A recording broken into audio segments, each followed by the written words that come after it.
Sledgelords. So I feel like I should just start with this costume. There's been a lot of conflict surrounding the no-jumper building lately.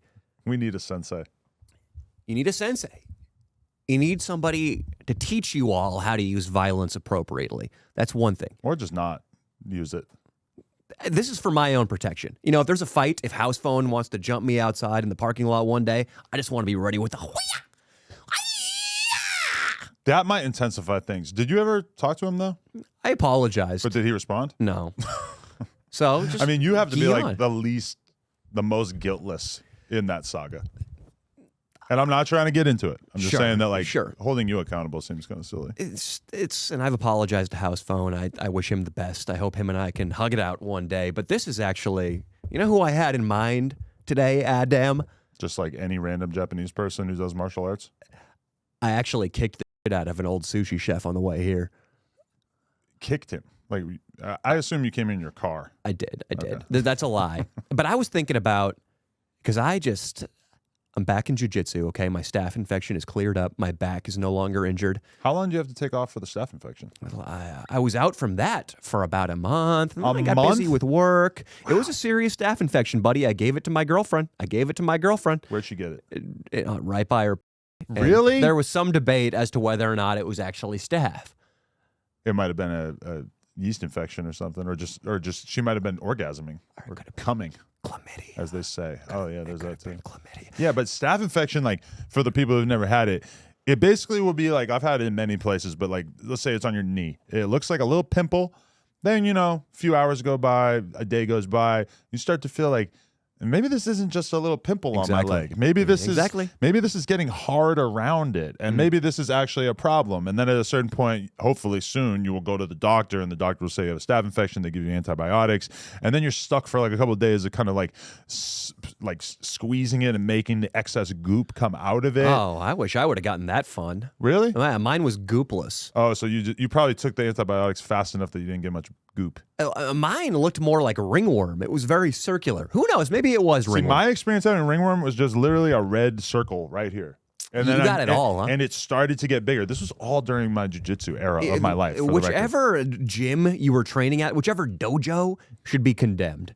Well, you shouldn't, upon your first couple of weeks training, get every infection and worm under the sun. I trained there for nearly a year, but I definitely got probably like at least 2 or 3 staph infections and ringworm once. Did you get mat herpes? I never got. Wait, really? You can get herpes from You can the get mat herpes.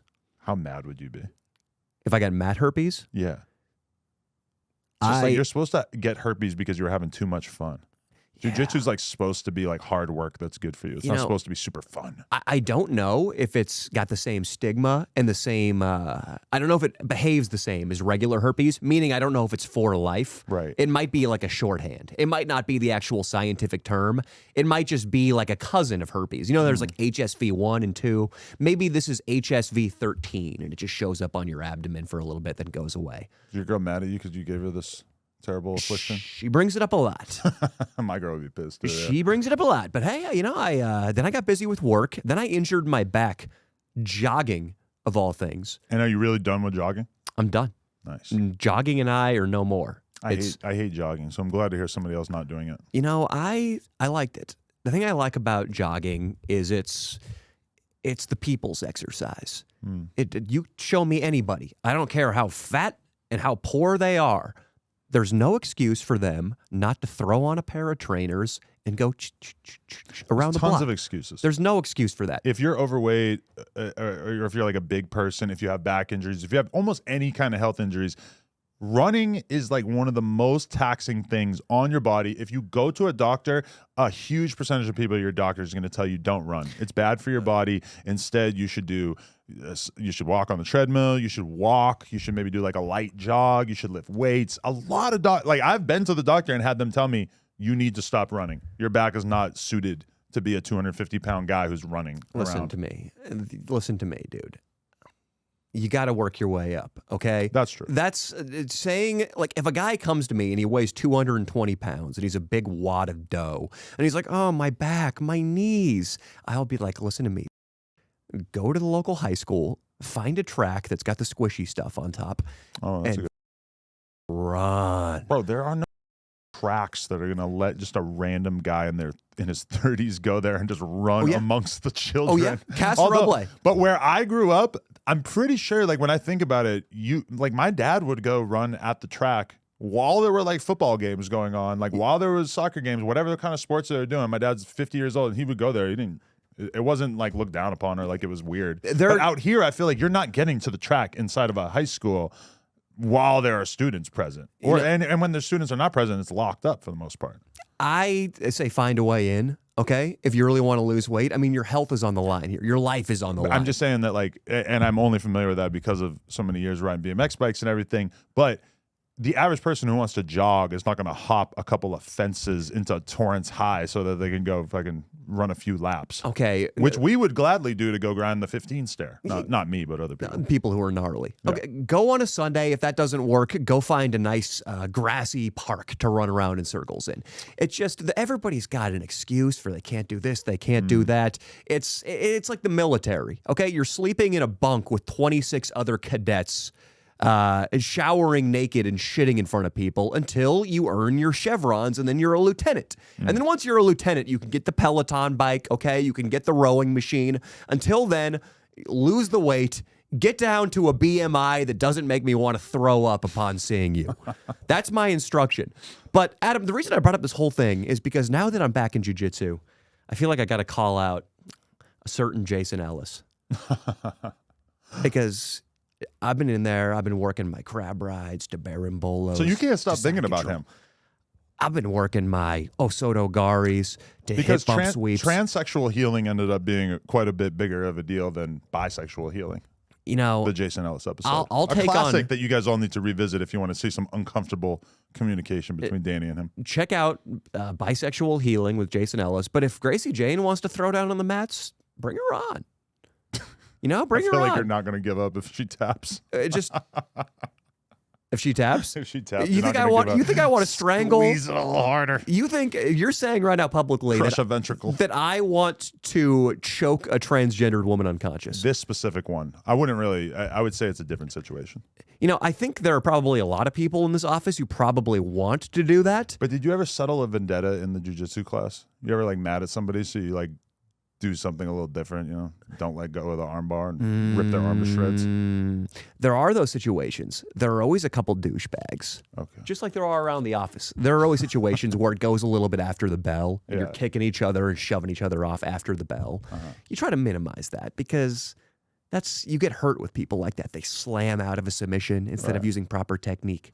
I don't think I ever told you the story. Maybe I did. Stop me if I did. But I trained jiu-jitsu for the first time in Texas in 2008 probably, and I didn't even know what it was. Like I didn't even know that like this was the stuff that people do to get ready for the UFC, and I didn't even know what jiu-jitsu was, right? Like it's just I had a friend who was like quite good. He might have been a purple belt at the time, and he took me to his class and had me train. And so like, you know, if they're demonstrating how to, you know, get somebody into the mount, this is my first time ever hearing the word mount. So I have no idea what I'm doing. A training partner tries to get in, you're like, hey, watch it, homo. No, and so they pair me up with some dude, and we start training or whatever, and he has like some actual, you know, skill. Like he knows what the fuck is going on. We're both white belts, but, you know, he got me into a rear naked choke and squeezed, and I tapped, and I didn't think it was a big deal because I'm in a martial arts class. Yeah.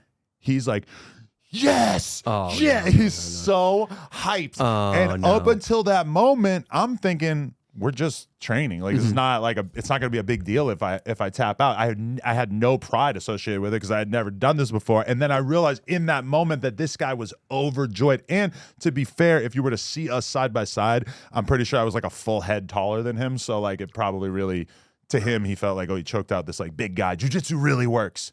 Look at this big tall guy. I just choked him out. And I guess that probably was a part of what made me pursue jiu-jitsu for a period of time too, was just the fact that it just felt like, you know, oh, like I have to sort of get revenge on this guy. You have to redeem yourself. Yeah. Was there ever a showdown? I only went to that class once, I think. Okay. That doesn't seem like a very good atmosphere to be training Brazilian Jiu-Jitsu in. That would be like if every time I said something mildly amusing on this podcast, I went, yes, fuck yeah. Mikey, that was funny, right? Sid, thumbs up. Oh, yeah. But big views. I get it, though, because it's like you start doing jiu-jitsu and the whole idea is like you're a small guy and you're going to be able to choke out a big guy. Yeah, that is. I mean, it seems kind of like unrealistic at a certain point, especially because most of the big guys you're training against are not only stronger than you, but maybe like more experienced as well. Oh, yeah. He had finally met a guy who was kind of big, had tattoos, but was not experienced in any way, and was actually a total mark in the situation. Jiu-jitsu egos can get you in trouble. I had a sensei for a brief period of time who got fired from the gym for an incident involving ego like that. Really? Fired? That must have been pretty bad. Very bad. He injured someone? There was a guy who trained there who fought MMA. I actually brought him up on the Gracie Jane podcast. Poppies Martinez. He's a member of the Tachi Nation, a Native American fighter. And he trained up at Team Alpha Male, where I trained Brazilian Jiu-Jitsu too. Well, one day he was training with our instructor. By the way, let's find the date that we're going to go to the gym together or whatever, because I'm trying to get back into it. I'm not fucking around. Anytime, let's set a date. I'm going to welcome you in, though. I'm going to hit you with a drop Sayanagi. Wah! I'm going to pass your guard real quick with a knee cut, and then I'm going to hit that bread cutter choke. Put the lights out, baby. What's the thing where you like squeeze their bicep and make it feel like it's going to explode? I think that's street jiu-jitsu.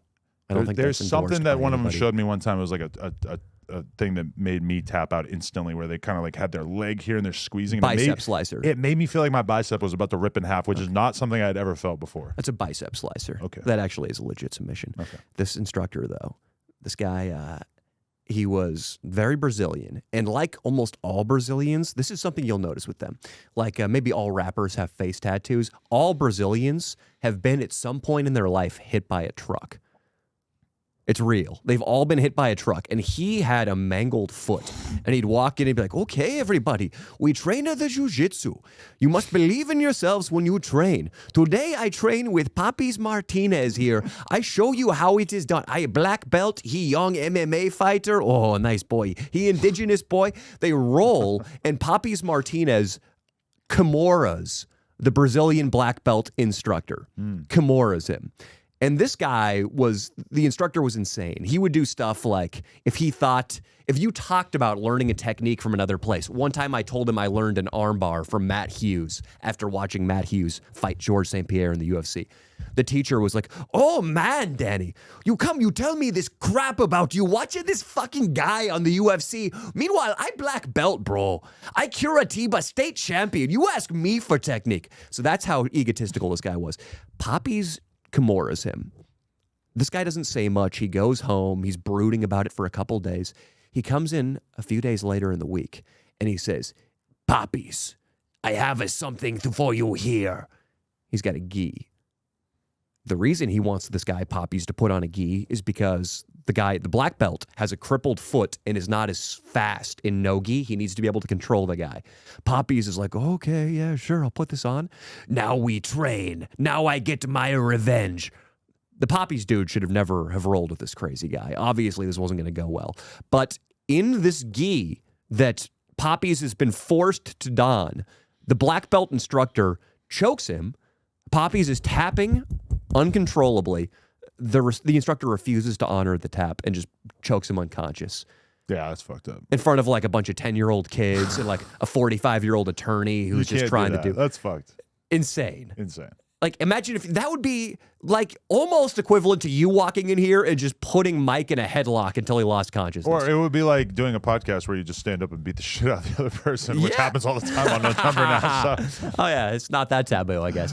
Yeah, no, but definitely that's crazy. No, because I've been thinking about this a lot, and I hate to like bore the people out there with jiu-jitsu talk. Hopefully that they can see how this relates to the overall world, and this isn't like a deep jiu-jitsu conversation, right? But when I would go to jiu-jitsu, I would always see a bunch of like, I don't know, 4-year-olds like training like in the class right before mine. And, you know, sometimes it would just look kind of stupid. Like they're 4, they have so little body strength. They have so little like ability to understand technique. But I've been thinking about lately, like my kid, we got her in ballet and we were like talking about all these different things that we want to put her in.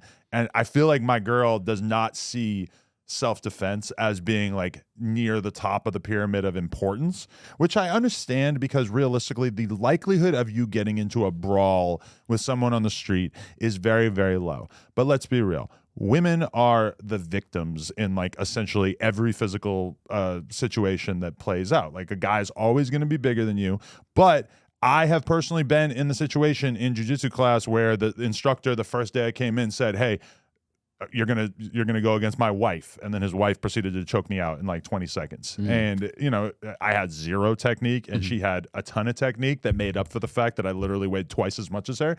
But I don't know. I feel like there's a level of self-confidence that if you're a woman and you're sufficient at a martial art like jiu-jitsu, you're going to have a degree of self-confidence that other people aren't going to, or other women aren't going to. And I think that that's really important, because throughout your life, you're going to be in so many situations where you could potentially be victimized. And if you have some degree of like physical understanding, I feel like that's very important. More so probably than ballet.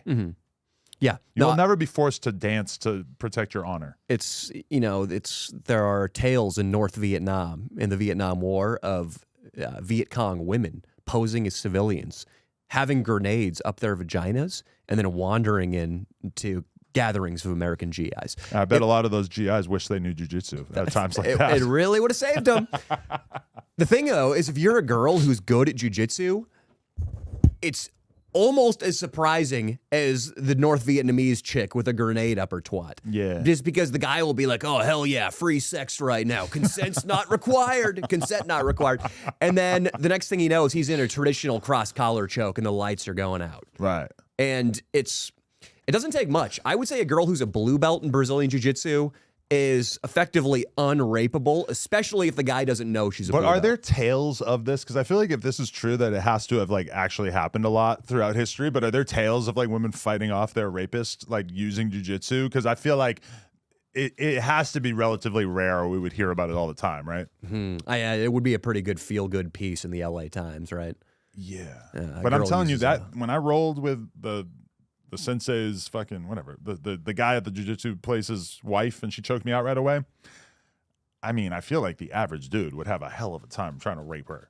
She was strong as fuck, and the technique was insane. So I feel like maybe you do have to be really, really, really good at it, or you could just carry a weapon. Like, is it immoral for me to like just teach my kid about carrying weapons at a young age? Mace might be the most underrated device. Or what about sword? On the planet. A sword is illegal, right? See, the problem with swords, not very portable, Adam. You can't bring them on an airplane. Not really adaptable to the modern climate where no one carries swords. Yeah, it's exactly. You're conspicuous if you walk into the bakery or the farmer's market with a katana on your I think hip. every woman should be carrying weapons, and especially small, defenseless women. Dude, pepper spray, because if you disembowel somebody with a samurai sword, there are going to be legal repercussions. Yeah. Especially if you were like, "Oh, I thought he was going to rape me. Turns out he was just complimenting my shoes."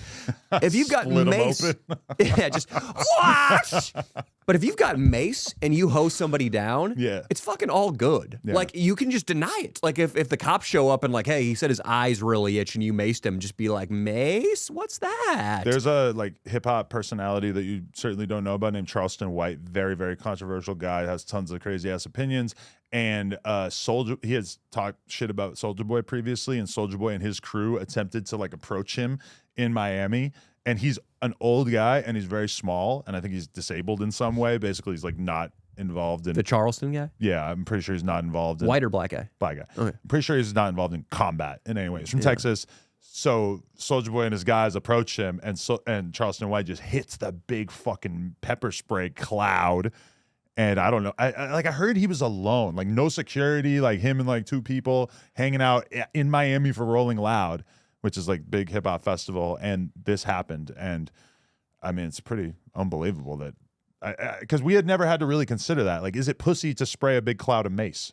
I never thought about it really. If you're a rapper and you make your bones talking shit about other sets and then spitting bars that are critical of that other set in the studio, I do think it's a little feminine to I mean, that's like basically blowing a rape whistle. I mean, it's in the same league as blowing a rape whistle. Similar category, yeah. But Soulja Boy, I mean, his name does have the word soldier in it. A sort of. soldier should be able to sustain multiple blasts of pepper spray to the face and continue onward. It should have been something that was covered in basic training. Yeah. So he should be used to that. No excuses for Soldier Boy Soldier Boy. or his posse. I would like to say this at this point in the podcast. So some people may have noticed that the thumbnail changed on the most recent Sledgelords episode before this, and there was a bit of an edit. I am prone to speaking off the cuff and just really saying whatever the fuck is going through my brain, and sometimes not really considering what the repercussions of it might have been. Sure. I had a conversation about something that Lana Rhodes had said in private to somebody that I know about me. And in my brain, when I heard that, that just basically, or when it came up on the podcast, it caused me to just basically wow the fuck out. And I really, in that moment, did not consider the fact that, well, I completely forgotten about it, didn't know about the fact that my girl has a relationship of sorts with Lana. They talk about mom shit or whatever, and I guess my girl wasn't as bothered by the shit talk as I was. You know, myself, I hear about somebody talking shit about me. It's like, oh, I'm going to fucking go off on them on a podcast. Yeah. I was being ignorant of the fact that I have a business relationship with my girl now, and even though Lana Rhodes is basically like totally out of porn, there are still ways in which my girl has to, you know, interact with her. And she was super bummed and upset that I did that because, like, part of kind of like the agreement in the porn thing with me and my girl is just that we don't really talk shit about other girls. We don't get involved in the messiness or the drama or anything like that. And so I just basically was saying shit that I shouldn't have said. So I ended up deleting it. My apology is less so to Lana because, you know, essentially nearly everything I said there was accurate, and some of it might have been quite rude, but I was going to say, it doesn't sound like you're exactly apologizing. No, yeah, I'm not really apologizing to her so much as my girl, because I kind of really went outside the boundaries of things that we consider acceptable in our relationship, which I felt kind of bad about. And what really sucked is that I went on this fucking poker live stream at the Hustler Casino, posted that TikTok and reel immediately before I went into play the game, and they take your phone away for 5-6 hours, and then I get my phone back, and it's like, oh, my girl's fucking furious at me for... So, yeah. And I want to take this time to apologize to my girl because I did find and masturbate to the video of Lana drinking a bowl of piss. So, hey, you know. Well, I haven't done that. Well, you're missing out. I just wanted to at least exonerate my girl from having anything to do with this. Oh, because Lana Rhodes blocked her on Instagram right after. Sure. Yeah. So that's the point you're trying to get across here, that Lena had nothing to do with the attack against Lana. Right. And it's not that I don't really believe the things I was saying. I was just being kind of mean about it. And, you know, it's like, this is Hollywood shit, or industry shit, is that you will hear about somebody attacking you in private to someone else, and then you're supposed to just kind of ignore it. Or at the very least, you're not supposed to go on a podcast and air out the details of it. But, you know, I figured I should at least say that. Yeah, no, it's good. And I told you, too, that now that I'm back in Brazilian Jiu-Jitsu, it's pretty rare that people say anything about the channel to me, which is nice. I don't really want to talk about work when I'm there. But this one dude who's like a very successful finance guy, like a well-to-do Asian man who drives a $70,000 Tesla, he cut me up and he was like, hey, man, I really like your stuff. And I was like, oh, yeah. Yeah, you see the border video? Yeah. Most liberal college? He's like, nah, I saw you sitting on a couch while Adam 22 talked shit about Lana Rhodes. And I was like, oh, wow. Yeah, I was a real artist in that segment. It's weird that that was so viral for like the 6 hours that it was up. I'm kind of glad. I'm glad you were playing poker, you know, more exposure. Yeah, if I had kept it up, that would have been probably better. But then I would have, I just like, as soon as I realized that my girl was upset over it, I just went into like full on, you know, recovery mode and just like deleted everything.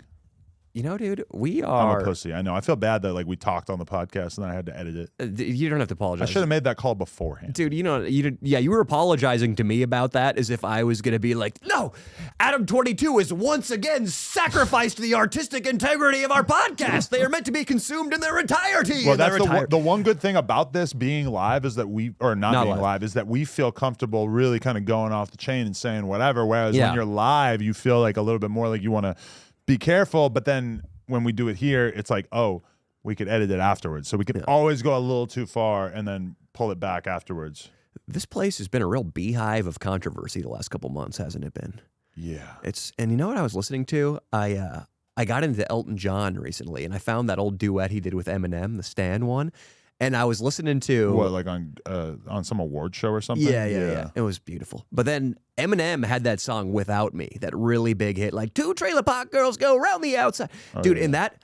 So I guess I looked it up on Wikipedia, and the way that guy dealt with hate, I guess Moby had a bone to pick with Eminem about like the homophobia that was nearly constant in all of Eminem's early albums. Moby was like, yeah, the way he mistreats gay people and calls them all sorts of horrible slurs, it's just deplorable. There's a line in the song "Without Me," which is like a massive top 10 radio hit all over the world, platinum single. And Moby, you 36-year-old bald-headed FAG, blow me. You're too old, let go. Nobody listens to techno.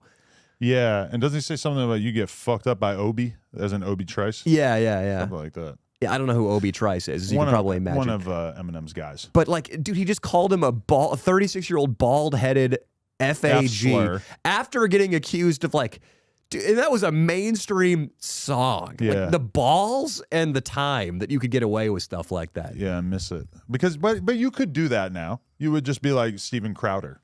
Or if Actually, you were, no, but he won't F-slur it. He had that shirt that said "Socialism is for figs" that got him in trouble with YouTube. Figs. Because he was going after Carlos Maza. Oh, I remember that. Remember I that got beef? blocked by that fucking dude. Carlos Maza blocked you? Yeah, I was trashing him so bad. He's pretty whack. Because he remember what was the thing that he was doing that I hated him so much for? He was just taking a stand about YouTube ads, I think, or something like that, like or about who YouTube was monetizing or some shit like that. But then he ended up leaving Vox, I believe, and starting his own like YouTube essentially failed YouTube channel, from what I recall. He might be doing well, I don't know. And the crazy thing is, all over his bio, it says Marxist pig and like eat the rich. And I guess it came out that he comes from an insanely wealthy family and he just lives off family money, which it's really easy to be a socialist when you live off family money. Yeah, it's actually, if everyone had that going for them, then we wouldn't really have any issues with poverty or hunger or anything. Yeah, or class warfare. Don't breed unless you've got rich parents. Exactly. Unless that would solve a lot of problems. Like Armie Hammer, like that guy, that's a good family. That we need more of those people. You just reminded me that a big ass article came out this weekend where Armie Hammer finally speaks on everything, and I didn't read it yet, so now I feel like a fucking idiot. Our timeshare salesman, he basically came out. You read it? I've heard the apology. Yeah, fuck. I've heard it. Basically, he came out and he said, I wouldn't change it for the world. This has made me such a better person. I'm more present with my children. I can now tend to my dying father. That's what I love. I can tend to my dying father. I'm pretty sure he works at a hotel in like some random fucking island. He like works at some hotel and is trying to stay low key, and I don't know if he's around his family or anything, but what if he's just a bellhop? Like, what if he's got one of those little like Abu caps from Aladdin? Just you don't remember this? Teacup that sits on his head. He is, I think, like essentially a bellhop. Like he has like a regular ass job at a hotel. I think that he is doing that or he's saying that he's working those jobs in order to gain sympathy. He said he's dead broke in this fucking press release, which reminds me of like the Scott Stapp from Creed. Like, I'm penniless, I'm broke, dude. Armie Hammer, you made so much money from all your films, from The Lone Ranger down to the Facebook movie, and your family, like, don't fucking lie to me and tell me there aren't 16 trust funds set up. You have a museum named after you in Westwood, the Hammer Museum. I heard it's really not like that. Like, he really doesn't have access to much of the family's money, and you would imagine that given what he's been through, or what he's been accused of, that probably a lot of that family money, they're not exactly dying to hand it over to him. Well, he should start gigoloing, okay? I watched the movie American Gigolo this weekend, too. I don't know if that would bring him any closer to his kids and his family. It doesn't matter. He needs some money, it sounds like. Why work in a hotel? Yeah, he needs some fucking money. What's American Gigolo all about? American Gigolo. Is it Gigolo or Gigolo? I think it's Gigolo. I think it's Jig. Jig? Yeah, I don't think it's gig. Gig sounds cool, though. It is a G. You can do it either way. It's one of those French words, I think, which I say we start purposely mispronouncing all of their words because they're assholes. Yeah. Beau cup instead of beaucoup. Monsieur instead of monsieur. I'm not familiar with any of these. Fuck them. Well, you shouldn't be. Listen, it's the only safe thing left. I am is hating French. The French. That's the one part of you I don't like. Born How to much? frog. How much French? Nearly 50%. Really? Yeah. Well, I don't know what to say about you. I feel almost nothing about it. You feel when I insult the French and when everybody else insults the French? You know what I gotta find? Like I said, is I seen this map of like Europe, or like the overall like left part of Eurasia, and every part of it is labeled as like the part of that area that is considered white is just like the British people basically, and then everybody else there's like reasons why they don't get considered white. And when you actually really dig in on the reasons why, it is like pretty absurd when you think about this one region of the country where like a certain percentage of them are considered white, and everybody else has like the Italians are in that area. Nobody looks at them as white because the food is too good. They have like cool accents. I mean, this is a shade of tan because I joked recently in a new video that I found out I'm 25% Spanish Basque. And Basque is like, I mean, the Basque are like whatever native Hawaiians are to Americans, the Basque are to Spain. Okay. So I feel like I, arguably am a person of color.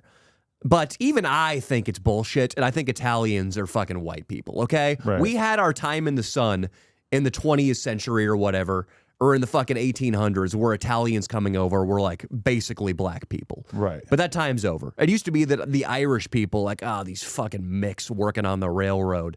I mean, we can accept they're all white now, right? Just so you know, I'm turning the heat down. Remotely? Yeah, I have an app now. The technology. It's I'm not really like sure how to use it, but I don't actually mind way too. Somebody has it on 73. What the fuck? You're supposed to keep it on 69 in here. I gotta shed a couple pounds for my jiu-jitsu class later. Well, I was just assuming you're probably gonna be sweating your ass off in there. Yeah. I gotta shed some weight. I gotta cut weight for my But damn class. I mean, do you feel like the era of white people just accepting that society kind of like has created space for them to be shit upon, do you think that that's kind of over? Because now anytime I hear about anybody saying anything anti-white, I feel like I hear so much backlash against it that it kind of feels like we're in a different era than like 2016, where you could just like easily get on Twitter and say like, God, white people are the worst, and get 10,000 likes, and everybody would just like not really find it that offensive. It feels like the protect the white race movement, without being necessarily like called that, has kind of like become more of a significant thing. It feels like there's enough white people who are not willing to just be the punchline in people's jokes anymore, that there's always like a backlash waiting to happen. I think it's also, I think people are starting to get allergic to cheap tweets about like whatever, like Biden's a great president, like white people need to step aside and make room for people of color. Like those pandering political tweets that are just easy and it's safe to say. I think there's more backlash to that because, we've been getting hit on the head with it for fucking 4 years. And it's like, all right, dude, we get it. It's a lot harder to get a good tweet off in general. Or like, it used to be like you could just start a clothing company and put a stupid slogan on your shirt and it would be like a popular shirt. I feel like all the phrases that fit on a shirt enough to like be a popular shirt, that work well enough to be a popular shirt, I feel like they're all used. It's like, I just don't see it happening that much anymore. And in general, like even with just clothing companies, I just see it being so much more difficult for people to get people excited about clothing that is basically just t-shirts with shit written on it. There's too many people making merch. There's too many brands. Everybody's got a fucking brand. It's so easy to make shirts. And even like, I see the results of this with bigger brands too, where even like decently sized brands, they realize how uncool it is to have 20,000 people wearing the same slogan on their shirt. So brands, even significant sized brands, will make like 100 or 200 of each shirt, but make like 50 fucking shirts in a quarter or whatever. And then, to them, that's cooler because it's like people don't necessarily realize that they're, it's like each individual one is more rare. I got a marketing idea. Hit me. For On Some Shit and for the No Jumper merch line. Okay. We have normal ads with like regular whatever, hot chick models, big tits, tight asses, the works. Woo. But in the background, there's a bunch of children's teddy bears dressed up in leather. And we have books written by Roman Polanski populating the desk. Has that been taken before? What happened to that? Did they Balenciaga? But did anything ever really like happen? You think Balenciaga's sales went down as a result of that?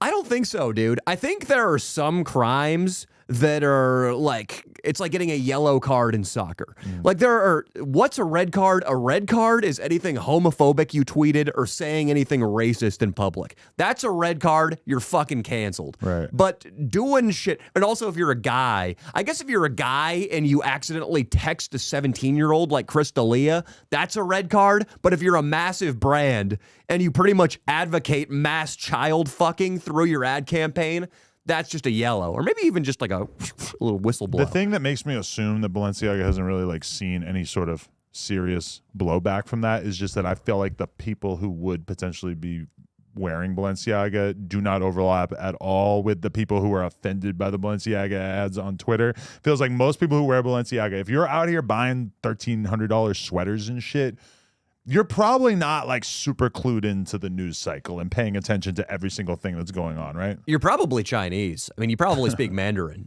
Or you're like a Saudi who's just, your dad bought a $30 million property in Beverly Hills. Well, that is, using his credit card. I noticed at the poker table that there's a lot of that. There's a lot of like people who don't really speak English almost at all. And they're full head to toe in like crazy ass designer. It just seems super fucking cool to them. Oh, yeah. Like, and do you think they give a fuck about the culture wars going on in America? You could sit there for 3 hours and try to explain the Balenciaga thing, and I'm pretty sure they're not going to really like grasp what the fuck you're talking about. Bro, who fucking cares, bro? I mean, they make good shit, bro. I look good in the club, bro. That's literally what my trainer sounds like. He's Armenian or Middle Eastern? He's from Iran, yeah. What is the most, because one time before going to sushi with my chick, we went into the Real. What's that? The Real. So I think it's, and correct me if I'm wrong, these fucking Sid or Mike, they probably know. They look like some hip fucks. But I'm pretty sure it's like a consignment designer store. So it's not even full price. But you go in there and there's like a North Face hoodie. It just has the North Face logo. But instead of saying North Face, it says Gucci. And it's a Gucci North Face collaboration. And this hooded sweatshirt will set you back $1,600. The Real. It's called the Real. It's right there on La Brea, like on Restaurant Row. Huh. And like I go in there and I'm getting lightheaded as I look at these price tags. And it's all like, yeah, rich, like the children of like rich Asian businessmen and like Middle Eastern dudes, which more power to them, dude. They're keeping the local economy pumping. This is true. But I'm just looking at this and I'm like, how desperately insecure do you have to be to make your entire wardrobe $1,600 t-shirts and hoodies? But I want to hear right now, because I feel like you're a guy who's, I mean, you're doing well with all your businesses. I want to hear about just the most, like, you bought this thingy and you were like, okay, I'm part of the 1% now. I feel gross for having bought this, but I don't care because it's shiny and I want it. I want to hear about that. In recent memory, no. But You've done something. I bought a grill at one point. I spent $8,000 on grill. You fucking asshole. Wore it like 2 times, never wore it again. You fucking asshole. But in recent memory, no. I don't do any of that. Oh, the grill. The grill's bad. We spent way too much on this fucking wedding. That's all I know. What's going on with that? Are you going?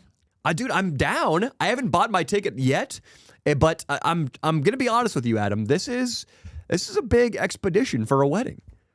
Italy, dude. I mean, that's flying over the Atlantic and parts of the Mediterranean. That's 2 oceans I could possibly crash in my plane. I am doing it with a kid and then staying for an extra 3 weeks after the whole wedding and everything. So I'm going to be gone for like a whole month. So I'm going to try to record a bunch of stuff in advance. But I mean, realistically, it's going to be tough. You know, like how many podcasts can I really do in advance of being gone for a month? It's going to be interesting. But when we're there, you and I should go hit up like one of the museums and like do some content with the David. Like you and I whip our cocks out next to the David. I assume you're going to put out a video like showing Adam 22's parents my penis in Italy. How would they take that? I feel like my dad would give it a good look. Nice. Like, I feel like my dad would probably like put his reading glasses on and just sort of like, 7 deuce offsuit. Interesting. Yeah. He doesn't know what that is, but I could definitely see that. Yeah. Okay. Well, that would be great right there. I mean, that'd be a start. That's the jumping off point for this content. Again, there's a lot of great art in there. You know, the David, it's one of the most famous penises in the world. I know. And my fucking kid, for some reason, we have a magnet of David on my fridge. And she'll point at it and say, "That's Dada." And then she'll sometimes point at the penis and say, "Pee-pee." And I'm like, this is inappropriate. Why do we have this on the fridge? I don't want her knowing about this shit. And also, David, I mean, he's famous for having a small penis, so you should be like, nah, this is Dada. And you are fully erect. No, but he has a great body. Oh, it's a great body. He's fucking ripped. Oh, yeah. I want to look a little bit more like that. Yeah, I don't know what his pose is. But why do I have a penis on my fridge? I don't want to be thinking about dicks in the morning. That happened the other day, and she hadn't said anything about that magnet until then. And I was just like, oh, this is not great. But I am, because I'm spending so much time drawing with my kid. I'm planning on searching up tutorials on YouTube. So if anybody has any good drawing tutorials, please tap in. I know I need to get better because I know I'm going to be doing this for like many, many years. And I don't feel like I want my kid to have to like grow up with a shitty artist as a dad. So I'm trying to like get better in advance of her understanding what's to come. Yeah. It's like in The Simpsons, Marge Simpson, she just has to stay one piano lesson ahead of her students. You just got to stay one drawing lesson ahead of your daughter. That makes sense. It makes a lot of sense. My dad used to blow my mind when he would do sketches because he was a judge and he'd be up on the bench just sketching during trials. That's what they're doing up there? My dad fucked around so much. It's maybe the best job in the world. That's amazing. I had no idea. It's maybe the best job in the world. But he would like blow. He was like, "Hey son, here's Mufasa from The Lion King," and I'd be like, "Lion!" And it was really good. He would be going into work with like a reference ready to go. Like he would have like a coloring book full of pictures of Mufasa, like to pull out and place there so he could then draw it. Because that is the angle you never get. You never see above like what the judge is doing. Yeah. He could be doing anything. He could have been tracing. Yeah. Or he could have been playing hangman and he could have given his gay courtroom assistant some papers to draw on. And then maybe I was worshiping the artwork of a young gay boy. Maybe he just had some dude who was like drawing and then he just took claim for it. Maybe your dad's a fucking total charlatan. I called my dad once. My dad consumes a lot of my content. So Pause. What? Keep going. Okay. I said pause like as if it was gay. Okay. Yeah. He there was this time when I'd like just learned how to jack off. So fucking 4th grade, 5th grade, pretty early. I was jerking off for almost 10 years before I ever ejaculated. What the fuck? But I called my dad up in the middle of the day. When did you ejaculate? Not until my freshman year of high school. So you were what, 14. 14? Yeah. Okay, so you've been jerking off since you were 4? No, since probably I was about, kindergarten is 5, so like probably like 9. There was probably 5 years. 4 or 5 years I was jerking off dry. Okay. I remember the first time I jerked, I just fucking raped my pillow one night. I just fucking got on top of my pillow. Just like bodily urges took over and I just humped this thing into submission. Right. And I remember I had the sensation of orgasm for like 3 minutes, just 3 straight minutes of orgasm. Right. And like I've never, of course, been able to attain that again. It was the best lay of my life, that down pillow. Oh, yeah. on my I bunk still bed. think about my first nut. Good one? Sometimes. Good yeah, one? it was like I was creating like a fucking river that was like running down my legs and shit because I didn't have like anything ready to catch it. And it's like coming out. It's just coming. It's coming. And it's like creating like a pool. Like I thought it was going to be like this every time. Like, Were you jerking off before you could come? Or No. so you jerked off and you, wow. I was like touching it, but I didn't know that I could actually like orgasm and finish until I think I was like 14, like you said. Like I was a bit of a late bloomer. Me too, yeah, for sure. Which was kind of weird for me to realize like, oh, I know people who've been doing this like way before, like years before me, but I didn't figure it out till I was like 14. And but before that I had multiple like crazy wet dreams as well, which this is the thing I wanted to tell you about. So me and Lena had kind of a weird situation on Saturday. So we go to Kazumi's birthday party, right? And there's a lot of hot sex stuff going on. Weird little sex shows. It was an orgy at a castle. I mean, they call it an orgy. I didn't see anybody having sex, but there was like a... Didn't Kazumi get fucked on an altar? I didn't stay that late. I was left by like 11:30, and I'm pretty sure it was going until like 3 or 4 in the morning, right? Probably 6 or 7. I don't know. Yeah, and so I'm totally sober, so the odds of me like getting into any weird shit there are probably pretty close to 0. Yeah. But we leave afterwards, and we're like a little turned on, perhaps, just from like being around all the girls and everything. And then we get home, but we get home at like midnight, and we go to bed at like, slowly my bedtime is decreasing every day. Like now I'm going to bed at 10:30 and shit. Like last night I went to bed like 10:15. Damn, dude. I woke up at like 7 feeling so good, so relaxed. I got so much sleep. It was incredible. Yeah. But so after we go to bed, at some point, and there's 2 different like versions of how this may have played out, and I wish I had her on the phone so I could get her version of it, but we ended up hooking up. I think I slept hooked up with her. Like basically, from my memory of how this happened, I was sleeping, and then she like scooted her body into me, and I started like touching her and rubbing her or whatever. She was on her period, so I didn't try to have sex with her, but I ended up like just like making out with her, sucking her tits, and then just jerking off on her stomach. And then she, like, I get her toilet paper, whatever. In my mind, Gentlemen. it was fine. We went right back to bed after that. But Then the next morning, she was like, so what was that? From her perspective, I'm pretty sure, like, I thought she was like inviting me to be involved in this like sexual experience. Because in my brain, while I was sleeping, I thought she was like scooting up into me and stuff. In her brain, I think it was kind of the opposite, like where I was like basically like trying to entice her into like hooking up. I'm pretty sure I like damn near beat off in my sleep. Yeah.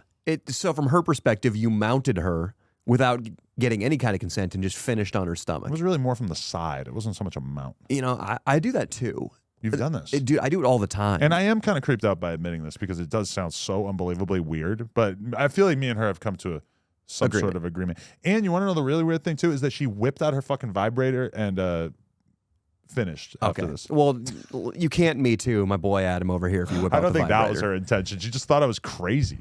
I do this. So my chick and I do this actually a lot. Like Really? It started off, dude, sometimes it's always around midnight. I just get this uncontrollable boner and this just desire to fuck. So I flip her over and I put my cock in.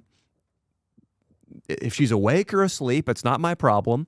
And I wake her up first. But sometimes it's like the most intense orgasms and it's the fucking best sex because you feel like, I mean, you're not drunk, you're not on coke, you're under the influence of the Sandman's pixie dust. And that's a hell of a drug. And it makes for this incredible dream-like lovemaking experience. I back that in the morning. I feel like in the morning is a great time, and now I have a kid, so this almost never happens, but the morning is a great time to just take your morning wood, press it into the small of her back, allow her to kind of like wake up and realize that best there's alarm clock. Already this sort of like primal sexual experience. And it's not like you have to, but like, oh, it's waiting right here for you.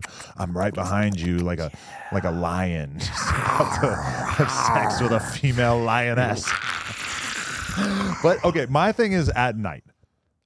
Now, if let's say my girl goes to bed a little bit before me, let's say she goes to bed at 11, I go to bed 11:30, 12. If I go into the bed, this is not what she wants to do. She's trying to actually get to sleep. Yeah, but you're the man of the house, you know? That's what I don't know though, dude. I feel like you're just like interrupting too much of like what is actually. It would be like me interrupting her in the gym this morning and being like, "Hey, let's fuck." Yeah. Just like she'd be like, "What?" Like, this is not appropriate. It's not the right time for that. And I would be like, no, this is so hot. Let's just do this. It'd be like you spotting her on bench press and then just like flopping your dick onto her forehead in rep 3. I feel like that's wrong. My chick, she said that to me. The exact same point you're bringing up, she said to me, she's like, you're such a little bitch about your sleep. If I just got on top of you and started humping you at 3 a.m., you would be so pissed. But it's... Do you think that's true? Because I think there's some part of me that if I woke up to a girl trying to fuck me, I would just be like, get the fuck away from me. What are you doing? Even your fiance? You would do that? It would be, I can't even imagine her like waking me up by trying to fuck me. I think I probably would be down, but it's hard for me to imagine. It just doesn't really seem like her style to like mount me while I'm sleeping. Dude, I kind of like it because sometimes it's like, when you've been in a relationship for a long time, it becomes this weird thing, especially when you're like me or you and you don't drink very often. It's like, how do you bridge the gap from carrying in the groceries and tidying up the living room to like, all right, baby, drop those pants. I'm going to eat your pussy. Like, it's hard to transition really quickly. It's like trying to go do the parallel bars or the gymnastic rings without warming up. Whereas if you just got a boner and it's midnight and you're just grinding on each other all of a sudden, it's like a much more romantic atmosphere than 6 p.m. Watching TV after having dinner. But do you prefer, like, do you fuck during the day or do you feel like it's mostly a nighttime thing? I'm a nocturnal fucker. Yeah, I kind of feel like that unless I'm on vacation or unless maybe you're having like a lazy Sunday afternoon or some type shit. I feel like, I'm not really, and I feel the same way about dessert. And I really would put dessert and sex in very similar categories. Where They're this is both like very decadent. It's decadent. It's fun. It's not a good use of your time. It's not productive, but it's fun and it's cool. I guess feel the like difference. shit afterwards. But do you? I feel like I feel just fine after sex. But yeah, I feel like shit after ice cream. Maybe most girls who have sex with me feel like shit afterwards. I'm there. Chocolate fudge sundae. Interesting. Yeah, but I think about that a lot just because I can't eat like my people will offer me like cake or whatever in the middle of the day if we go to like a little like party or something, and I'm like no. Yeah. And then I'm like ordering a piece of cake on Postmates at like 11 p.m. on Saturday night. You know, like it's a very different thing in the morning versus at night for me. I have no self-control at night. Nighttime, I mean, we could look at the the statistics. right time.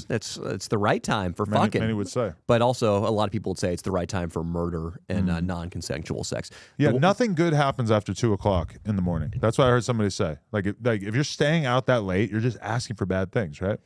2 to about what, 6 o'clock? Even if you're roaming the streets at 7, if you haven't gone to sleep yet, you know, anyone just staying up that late, it's probably bad, right? Yeah, I mean, Meth makes you stay up that late. If you're a garbage man, I guess if you have I'll give job, you a pass. okay, yeah. If you're employed, but otherwise, I would say you're correct. The one thing I just remembered I was going to say is, I caught my dad when he was at his offices as a judge. I called him up at like 2 p.m. and I remember I just learned about jerking off. I think I'd in fact just had my first orgasm, and he picked up the phone super out of breath. And he was like, "Hey, hello, Judge Mullen's office." And I'd like immediately, my little like fucking 14-year-old brain's like, why is he breathing so hard? I think Pops just got done jerking off. And I fucking drilled him on it. I drilled him on it. I wouldn't let him off the hook. I was like, why are you breathing so hard? He's like, I just picked up a box of law books and moved them across the office. And I was like, yeah? How long ago was that? And he was like, 5 minutes. And I basically said to him, like, I think you were in your private bathroom jerking off to the mental picture of your court reporter. You told your dad this? No, I didn't say that. That was an embellishment. That was a big embellishment. No, but I like that. That's good. Yeah, if you think your dad's, and I mean, because it's so often he would be like finding my jizz tissues and making sure I wasn't watching porn on the family computer. And you got to turn it around on your old man sometimes. Keep him in check. You shouldn't be spanking it at work, Daddo. Did you ever have a jizz wall? Because I've had a few jizz walls in my life. I know. Let me tell you how this happened. Wait, I told you about the jizz wall? No, but I'm just saying that question you posed indicated that you did, in fact, have a jizz wall, and I'm disgusted. So let's paint the picture. I'm in college. I went to college. I went to community college for 1 year where I stayed with my parents, and then I went to UMass Lowell for 1 year where I stayed on campus. And at one point, you know, because it's like, I'm beating off, you know, a couple of times a day, like every other fucking 20-year-old man on earth. Oh, yeah. And, you know, I'm running out of tissues. Obviously, it's just like, you know, it's hard to keep toilet paper. It's hard to keep tissues around. I'm a fucking idiot. It's not like I'm going to buy anything in advance. And, you know, I've always had tricks throughout my life. Like, if I was going to beat off and there was nothing to do it onto, I would grab the nearest book. It can't be a Tupac book. Come oral on. history of Tupac Shakur. No. I would reach in back, rip out a page, lay it out on the page, boom, fold it up, throw it in the trash. I swear there were times where I would have like, you know, 30 fucking folded up cum-soaked pieces of paper in my fucking trash can at the crib. Anyway, at a certain point when I'm in college, I'm like beating off on my computer and I'm realizing I have nothing to beat off on, but there's a wall right here. So I just kind of like turn to the wall and I just come on the wall. And then I proceeded to do that maybe like another 100 times. And nobody was really coming into my dorm, so nobody was really seeing it. And maybe a couple times I like hit it with a paper towel and like kind of tried to get it off the wall or whatever. But then I remember like a friend of mine came over and took a look at it and just realized what it was. And he was so disgusted. And it really made me realize what a nasty scenario that I was living in.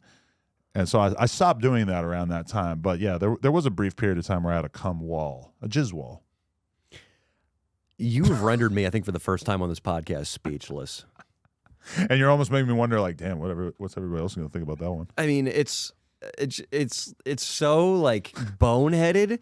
I feel like it's not even because like, yeah, the first couple blasts hit and stick to the wall, but a lot of it is going to end up on your fist and on your jeans or sort of on the tip of your penis. Oh no! How do you clean? Just sort of like wipe the head on the wall. So all of it, 100% of the jizz ended up on the wall. You didn't even need to wash your hands. Put the cock back in the zip them up. You're good to go. I'm not washing my hands at that point in my life. No way. But now I treasure that. The post jerking off hand wash. That means a lot to me. Is this sofa clean? I'm looking behind me on the wall here. I've never sat on that side. I think there is blood on this wall. Is this, like Mike, can you come look at this? Is that blood? It says there's blood on the wall behind me. That's from a pimp. You have Randy's sex shop advertised on your fucking gi. So don't try to take the high road here. Listen, dude. Listen, I'm confiding in you. I'm admitting to something that I did in my past. It's not like I'm proud of this. I'm just saying that, you know, I was a kid. I had no self-control. I had no common sense, really, was what I meant to say there. And I was just letting it fly.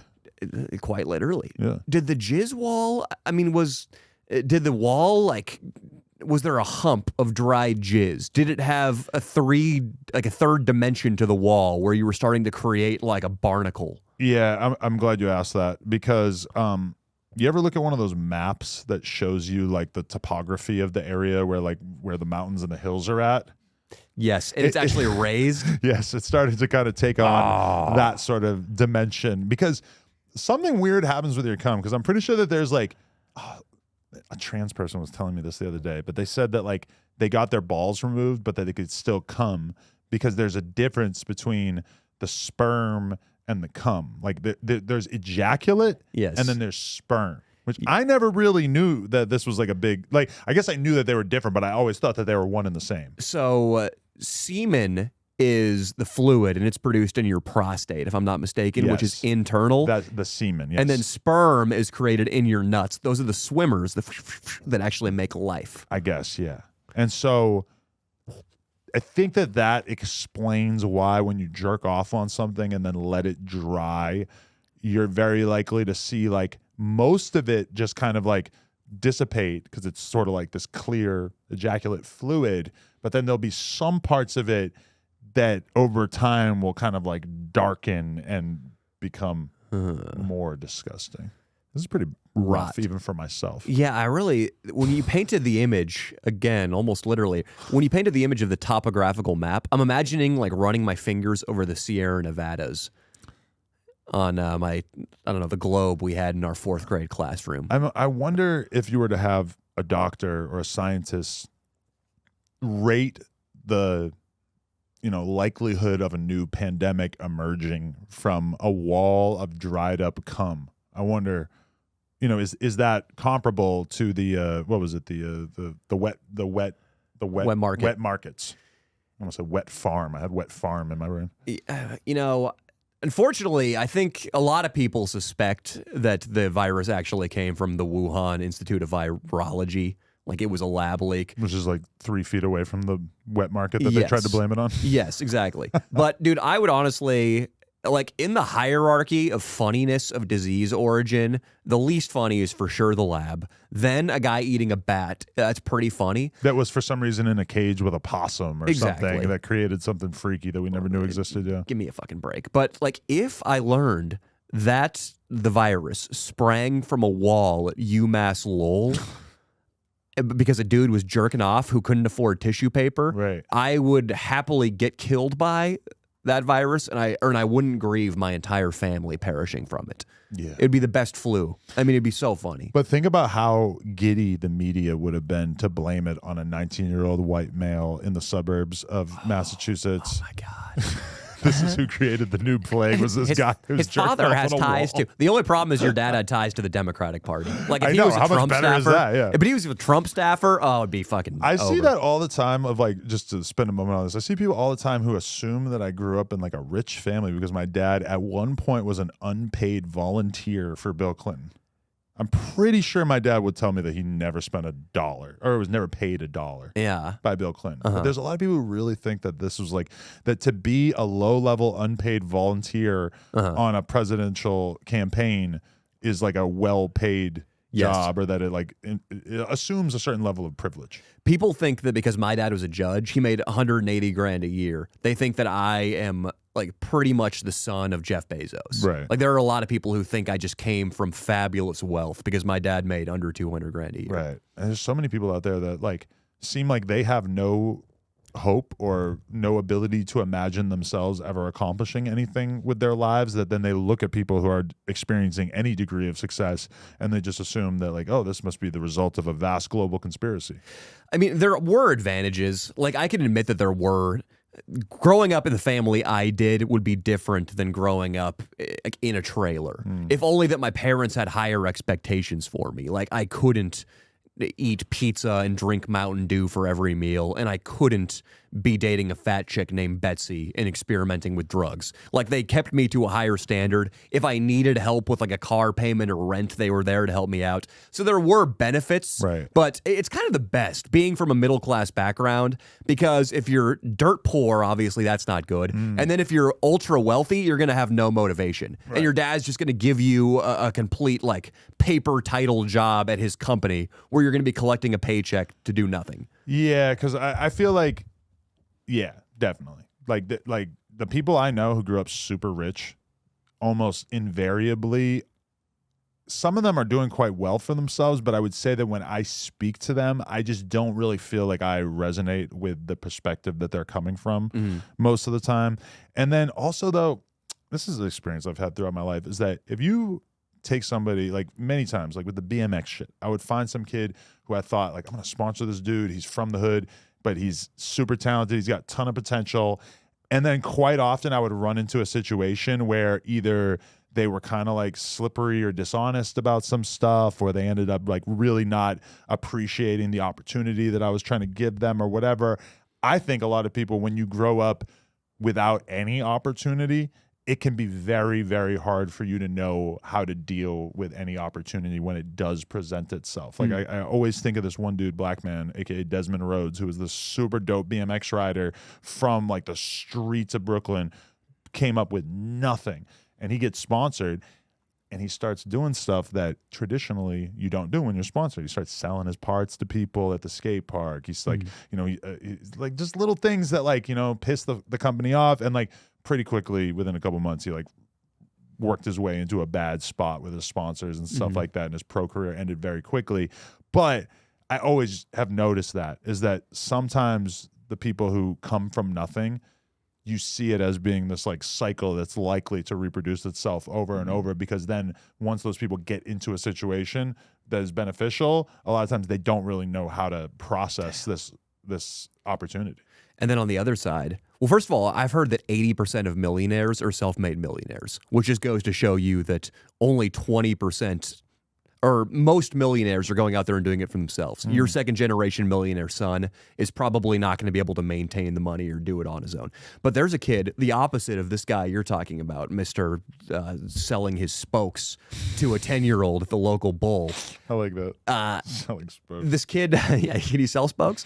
This kid I did an improv class with, who during the class, I hated him. Like, he was the fucking worst. There's always somebody when you're doing these improv classes, which you're always holding your breath when you're getting to know everybody, because there's probably going to be somebody there who's really, really woke. Maybe they have a they in their pronoun somewhere. Maybe they come in with a Bernie pin and you're like, oh God, okay, we kind of got to watch If ourselves. somebody in your improv class tells you, though, that they're a they, them, like, how much mental energy are you going to actually use trying to respect this? Because I don't know that I've ever had anybody actually tell me to use weird made-up pronouns like that. I've been in an improv class where they asked everybody their pronouns, and then there was a chick who was a she, they, and when it's the split pronoun, I don't get it. They, like, I couldn't imagine how she would then become a they. She, her. So then if I was going to be saying, like, yeah, their favorite color is black instead of her favorite color is black. How the fuck are you okay with she and not her? I can't do it. I can't fucking do it. No, that is beyond the pale. I refuse. Like I said before, dude, like you and I have talked about this. If you're a dude and you identify as a chick, chop off the wee and start wearing a wig, and you are a her. Okay, I will have no qualms about that. Or put in some fucking work to actually look like the gender that you're claiming to be. Exactly. Because that's what I'm saying. when I hang out with somebody like Blair White, it's like I would have no problem. I would think Blair White going into the men's locker room at a gym would be ridiculous, because every single guy, I think we talked about this, every guy's going to stop and stare as soon as she walks in. She technically has a penis, but she's not going to flaunt it or anything. Yeah. She'll go into the woman's room and she uses the bathroom, or does it in private so that people can't see. She's actually like respectful about how she carries herself as a trans woman. No, you're so right. Like, the people who just throw the she, they, and they just look like a girl or they look like a guy. You're doing that to get ahead in job interviews, which I sort of respect, but not really. Like, I'm still going to just call you your like presented. I'm not going to fucking give into the they stuff. But this dude in my class, to get back to the class thing, I found out that he is a busboy who has been on and off the wagon. That's what he told me first. He was a busboy at a local club. He's been on and off the wagon a bunch of times. And now he's just off the wagon getting fucking hammered. Well, on the last day of class, me and a bunch of the kids in the class who end up all being pretty cool, we all go out for drinks. He goes to get his wallet from a Tesla Model X. And then I start asking him, I'm like, hey, dude, I thought you were a busboy. That's a $130,000 car. He's like, oh yeah, my parents are pretty well off. And I was like, are they? And he's like, yeah, they put me through USC. I live in a $2 million condo in Marina Del Rey.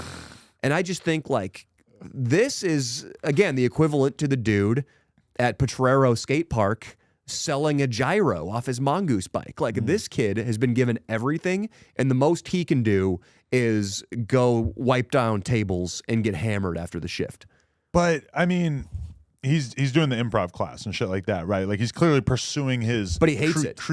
He hates it? He said afterwards, he's like, there's no way I'm going on to the next level. Fuck this shit. He's like a nihilist. He's a super big nihilist. But I feel like to go and take improv classes, you have to at least put your nihilism on the shelf for a little bit and admit that you care about this one thing, right? But the fact that he hated it is kind of like... Because I have a lot of respect for somebody who's upfront and honest about the fact that they're living off their parents' money, because I did too. Like, there's a BMX dude that all my friends were talking about him the other day, and they're just like, oh yeah, he acts like he's so hardcore, he's so street, whatever, and his fucking parents are super rich and they just give him money and stuff.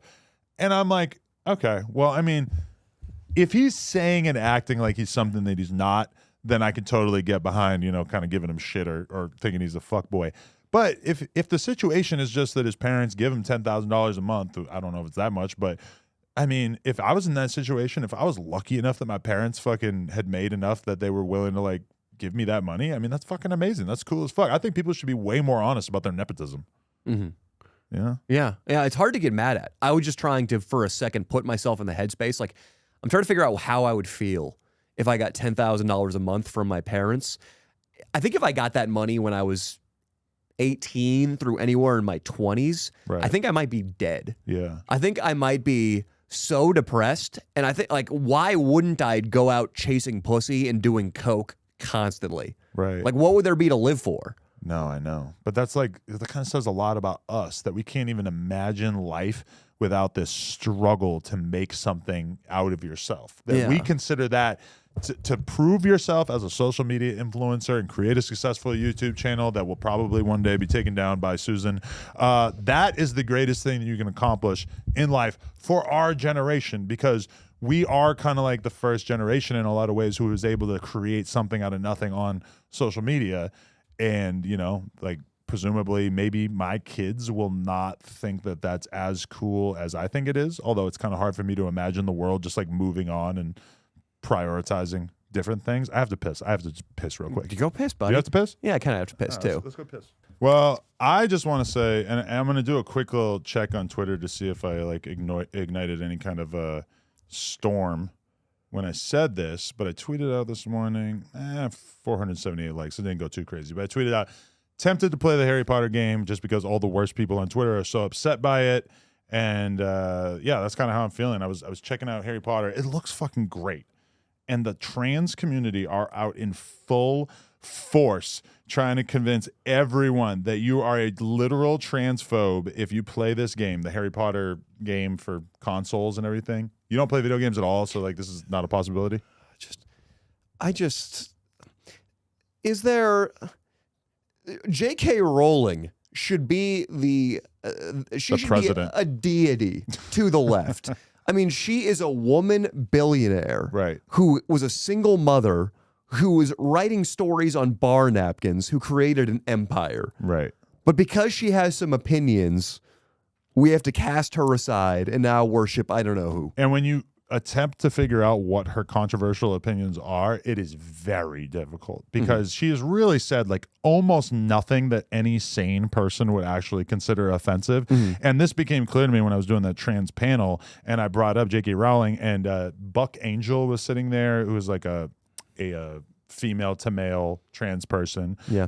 who's been around since the very early days of the gay rights movement, and he's close personal friends with J.K. Rowling, and so he was, on deck, excited to defend her. And then you have Blair White too, who's very much in their corner, and then you had like Gracie, or I don't even think Gracie said anything, but like certain people trying to basically like argue why J.K. Rowling might be a bad person, and nobody was capable of coming with any sort of like actual argument. So it's hilarious seeing people do it on Twitter. I feel like this is probably going to be like one of the biggest video game first weeks of all time in terms of sales and everything. And I think people largely seem to love this game. I'm excited to try it because it looks kind of like Zelda. Yeah. I haven't played like a good role-playing game in a while. I want to get my girl into it. And I want to own the libs. I want to let all these fucking woke people know that they could suck my trans penis. Yeah. Like maybe you're going to buy a skin, or instead of the spectacles with tape, Harry Potter's wearing a MAGA hat. Yeah, I'm going to buy the Gracie Jane skin probably as soon as I start playing. And you're going to go out into the Forbidden Forest. I can just see Adam right now. Expecto Patronum, you Death Eater. Is that what you're going to do? The reality is that my girl made me watch Harry Potter 2 different times, and I hate it. You never read the books? No, of course not. Dude, the books are magical. I don't care. I hated the movie. I tried to watch the second one. The movies sucked. I hated the movies too. The idea that I'm going to like a book more than the movie. How dare The you? movie is 2 hours of sitting and staring at a screen. The book is like real labor of having to read each line. It's not labor. I would never do it. No. It's when you go to Gringotts alongside Harry Potter, when you crack open the Sorcerer's Stone, it is not labor. It's For pleasure. me, it would be labor. No, the it's movie beautiful. as well was labor. It's just like it's such a stupid, boring story. I don't understand why the fuck anybody likes it. That's just me. I think it's terrible. You never. I have no sense of wonder. Adam, You're right. I have no sense of wonder. And you've lost it lately. When you and I first started this podcast, there was a sparkle in your eyes, and it's long gone. Now I wear sunglasses. But it just no part of you at any point in your life, it is hard to see with a tint. No part of you at any point in your life wished that a big hairy guy came and said, "You're a wizard, Adam," and gave you a letter, and you went off to a magical land. Again, I watched it 2 times. To a magical land. Shit sucks. Anyway, that's just my opinion. Is that it's boring. And hey, What do you got? Hey. I'll throw down. I got my And belt. This happened before too. Okay. Because you might not know this. Most of the world has forgotten about this, but Pokemon Go, I've been playing it since 2016.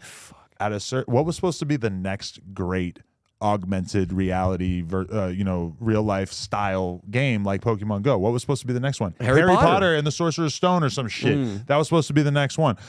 Even though I don't like Harry Potter, I was excited. I'm like, oh, this game's gonna be really interesting. I can't wait to try it. It took them probably 4 years to develop it. It was a complete failure. I would assume that they're probably on the verge of shuttering the game in the near future because it obtained essentially no fan base. Yeah. And I don't remember seeing a lot of controversy about this Pokemon Go ripoff being transphobic at the time. But they actually, there's a side note, they have a new version of it. I forget what it's called. It's like NBA something. And it's like you go to different basketball courts all over the city, and on your phone you can like compete against LeBron James, like the same way that you can go to a Pokemon gym and compete against a Mewtwo or a Reggie Steele. No, you take this fucking app and then you go and you battle Karl Malone at the local elementary school. This is what's wrong with the country in a nutshell. And it was created by Niantic, same company as Pokemon Go. And think about this. Like where kids are, it's like, hey mom, I'm going to the basketball court. What? Eddie, you're getting exercise? What? No. I'm playing AR. Like that is everything that's like I got over here, like I come in here and Mike is just fucking laying on me the sob story about how he can't stop eating snacks in the afternoon and how his diet. I'm just like, you're probably the guy who is more interested in fighting a virtual Karl Malone than hooping it up with some local ball players. Okay, you're going to be the guy collecting social dust in the corner while they're actually doing real life activities playing basketball. He needs some David Goggins in his life, I would say, You because do. he's talking about not eating McDonald's like it's this great hardship. And it's like, no, you're going to have to, that's going to be the least of shit that you're going to have to deal with. But again, his problem is that he's already in good shape. You come for money, don't you? I think he's loaded. No. He says no. He's a handsome guy. He comes from good breeding. Okay. He found this job here, and you can tell he's kind of got the casual, like, yeah, I work at No Jumper. I can take it or leave it, though. That screams like I can go back and live in my childhood bedroom and my dad will get me into the family business if doing my own thing fails. Right. I don't know about that. I feel like a lot of people, it's probably hard to give up your childhood eating habits. Like, the average, like to me, it's like to wake up and eat eggs and then eat like chicken and asparagus for the next couple of meals. I'm almost 40. I can handle it. Like, it's okay. When you're young, dude, in your early 20s, it's pretty tough to turn off the pizza switch.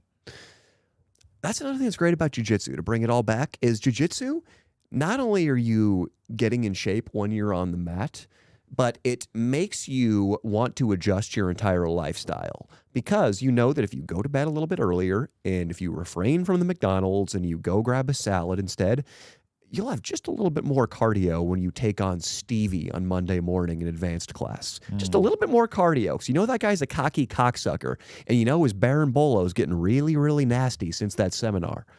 Like, you make healthier choices. I would like to do steroids and then enroll in jiu-jitsu just so I could overpower the fuck out of everyone. I'm assuming that there are people who do that, because it's like when you go to a jiu-jitsu meet, there is no drug testing going on. They're at the very top level of black belt, but you have to like win the world championship and then they test you. But if you know when the test is, you can cycle on and cycle off. And Brazilian jiu-jitsu is notorious for everybody being juiced out. Right. Notorious.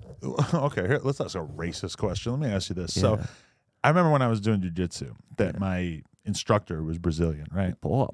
And I remember him, like, because we were talking about different things that were going on in the media at that time, about different things in the MMA world or whatever, and there was some kind of controversy about something shady that had gone on at a jiu-jitsu event, some sort of cheating or something. Yeah. And he told me, he goes, in America, there's a big emphasis on being honest and sportsmanship and all this kind of stuff, but this guy spoke good English. Whatever. He's from Brazil, but he's lived here for like 10 years. Oh, so he's like, the word emphasis. But he's like, like in America, these things are considered important. In Brazil, they really don't give a fuck. Yeah. That's basically how he was saying. He's like, when you look at jiu-jitsu events, they will be like blatantly cheating on the weigh-ins. Yeah. On all kinds of crazy shit. Like he's just like the level of moral, the moral code is just like very poorly exercise there, and they have no sympathy for Americans or white people or Europeans at all, because to them Brazilian jiu-jitsu is their art form. So he was basically saying that, like, if you go to a jiu-jitsu event that is like organized by Brazilian people, you're basically asking to be cheated or unfairly treated in some way. That's definitely a controversy that I think a lot of white jiu-jitsu practitioners, it all comes back to the white man being put down, dude. But a lot of white guys like will post long ass, like this guy Keenan Cornelius, who for a while was the top American young guy coming up, Brazilian jiu-jitsu.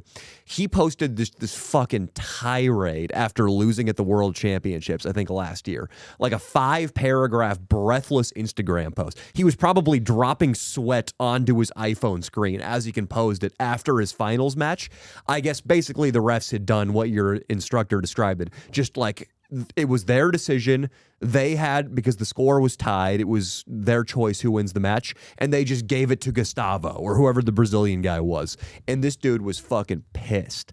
And I've heard about, like, there's a gym down in San Diego where I guess, like, the main guy who runs it doesn't fuck with the white American competitors because he thinks they're snakes. Might be some truth to it. White people, because here I am airing out everything that I learned during my time in the jiu-jitsu world. Yeah. I mean, you're fucking selling out.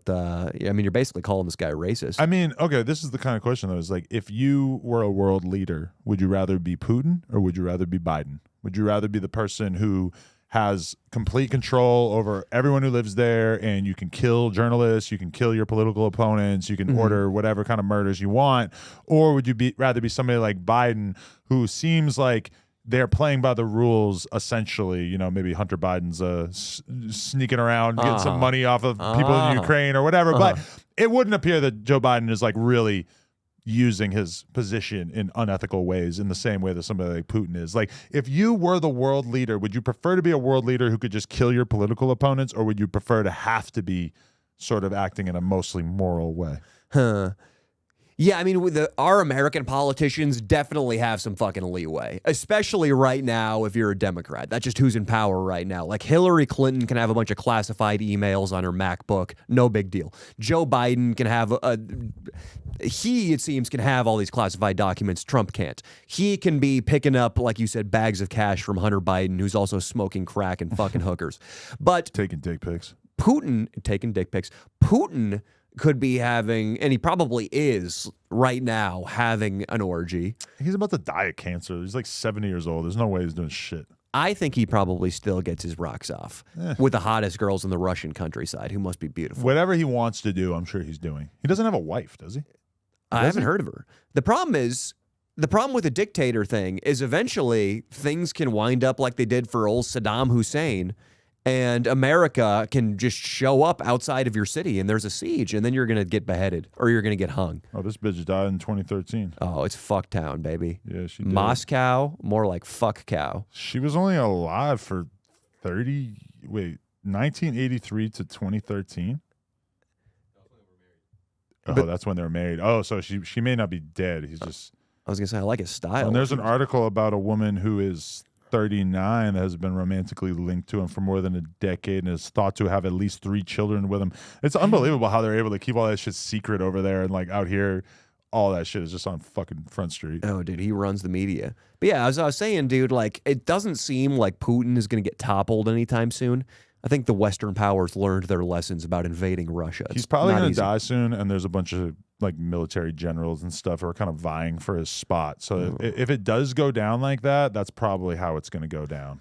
Then I'd much rather be Putin. Like, he basically had a consequence-free run. Right. He was KGB. He was slitting people's throats. Then he was fucking and being rich and censoring the media and killing rivals. And now he's just going to die of old age. Yeah. He wins. But that's what's going to happen to Biden, too. Yeah, but Biden has to pretend he's a nice guy. Yeah. I mean, like, Biden personally, his worst slip-ups are like, he flip-flopped on a couple positions like gay marriage and like police reform, and he got a little handsy with a couple kids on camera. Yeah. Like, those are his absolute worst offenses. Whereas, Vladimir Putin was like, kill them. Yeah. The journalist, behead him. Wouldn't you want to be a fly on the wall for that? Nah, dude, I can't even watch the beheading videos. You know why I felt like Putin on the way here? Because I'm driving through this little section where there's some construction and everything, right? Yeah. So it's normally 2 lanes of people driving in this direction, but now there's only 1. Yeah. This is the most common thing you've ever encountered on the road, right? Happens all the time in LA. It's infuriating. I mean, assuming that there isn't any sort of traffic jam, how much should you slow down in this kind of situation? I would say almost not at all. Or maybe a little bit. Okay. You know, if it normally was a 30 or 40 miles per hour zone, and if there's a bunch of construction workers and stuff, maybe instead of 40, I'll go like 30 just to be a little bit more careful, whatever. But really, you don't even have to slow down at all. It's not like there's a different speed limit because they're working on this area. There's a guy driving in front of me going like 15 miles per hour. Like, he's treating this as if it's a fucking world emergency, right? Okay. And so... as soon as I realize that this guy's going to continue doing this after we fucking get past the construction, I lay on the horn. Ooh. And my thing about laying on the horn... That was on the way here today. Yes. Okay. A lot of people, when they honk, they like to just beep, beep. When I honk, it's bang, and I don't let up until the thing that I don't like stops.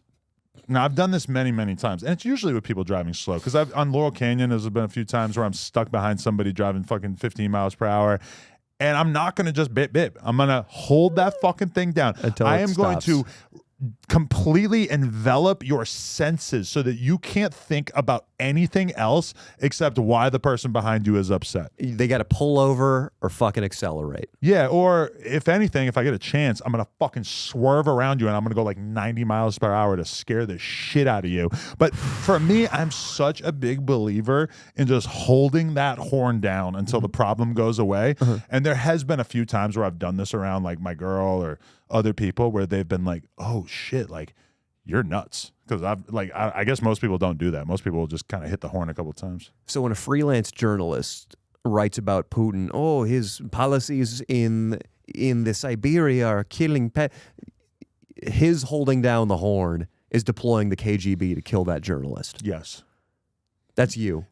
I get a little taste of that kind of power every time I hold the horn down. Yeah. You know, you probably just by chance, maybe before you and I knew each other, you probably held down your horn on me and my little old Mercury Sable It's possible. more than once because I am the slowest driver. Are you really? I drive so slow, and my biggest pet peeve is when people roll stop signs, when people drive fast through my neighborhood.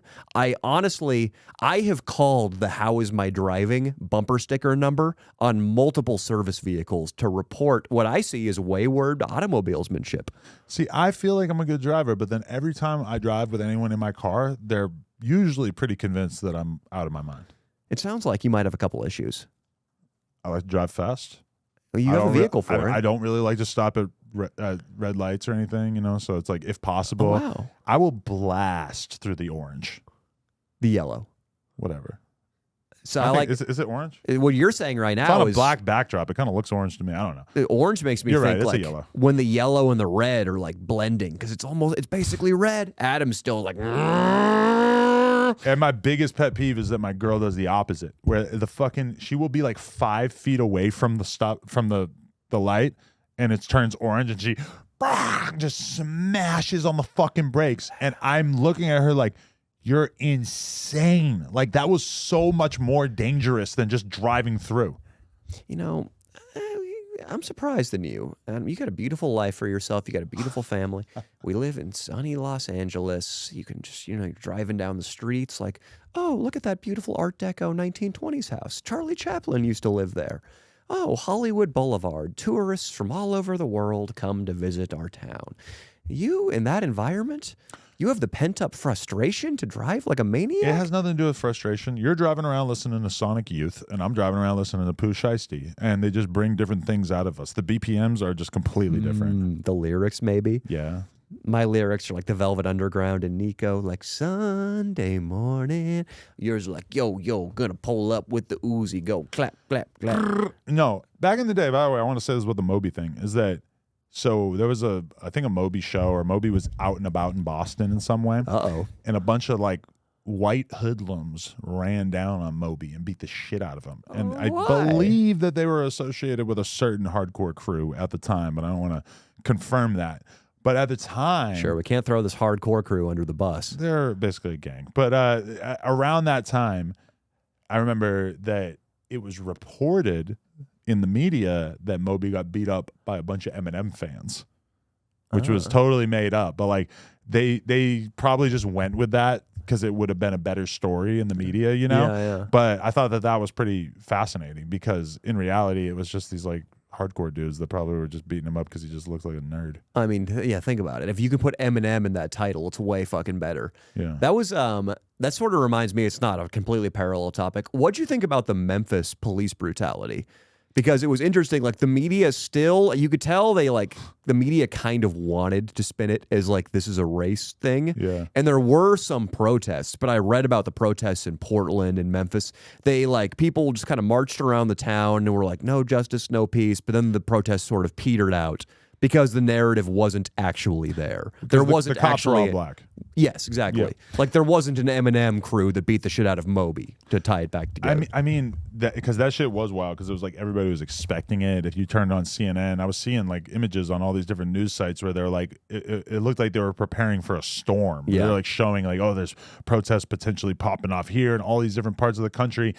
My question is, I wonder if America has another summer 2020 moment in them, or is everyone just kind of pacified and Very just good question. jaded? Like, in a way, it's kind of hard for me to imagine America doing that again. And it kind of feels like that was the perfect storm because with COVID and nobody being at work and all this kind of stuff. I don't know. It's like, I don't know. I kind of doubt it. I kind of feel like we might never see anything like the George Floyd protests ever again. But maybe they will. Maybe we just have to see something bad enough. It was really like, you're so right. It was the perfect storm. And then, too, I think there was also a lot more trust in institutions then.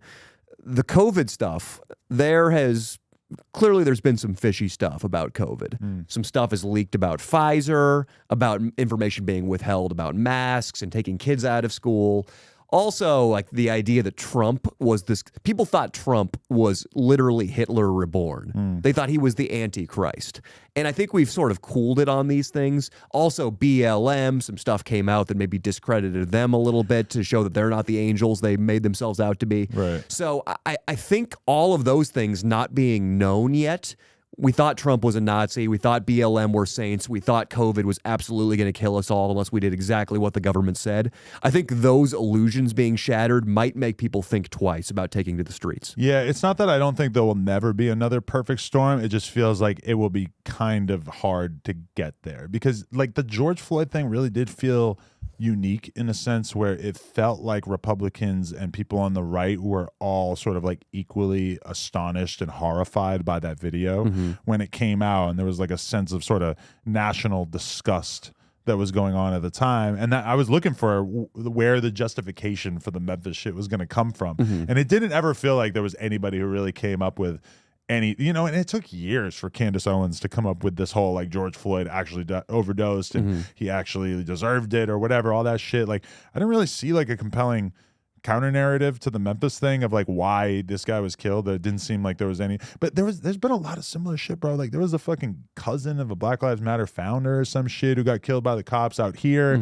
And I'm pretty sure that like once you look into the details that it was like not justified, but the guy was wilding, that he was doing some pretty crazy shit that led to this situation happening. But that was another one that I saw. It sort of felt like it was bubbling up on social media and then didn't really go anywhere. I just wonder if when people are busy working 50 hours a week that they just don't have it in them to protest the same way that they did during the George Floyd thing, you know? That's a good point. I never thought about that.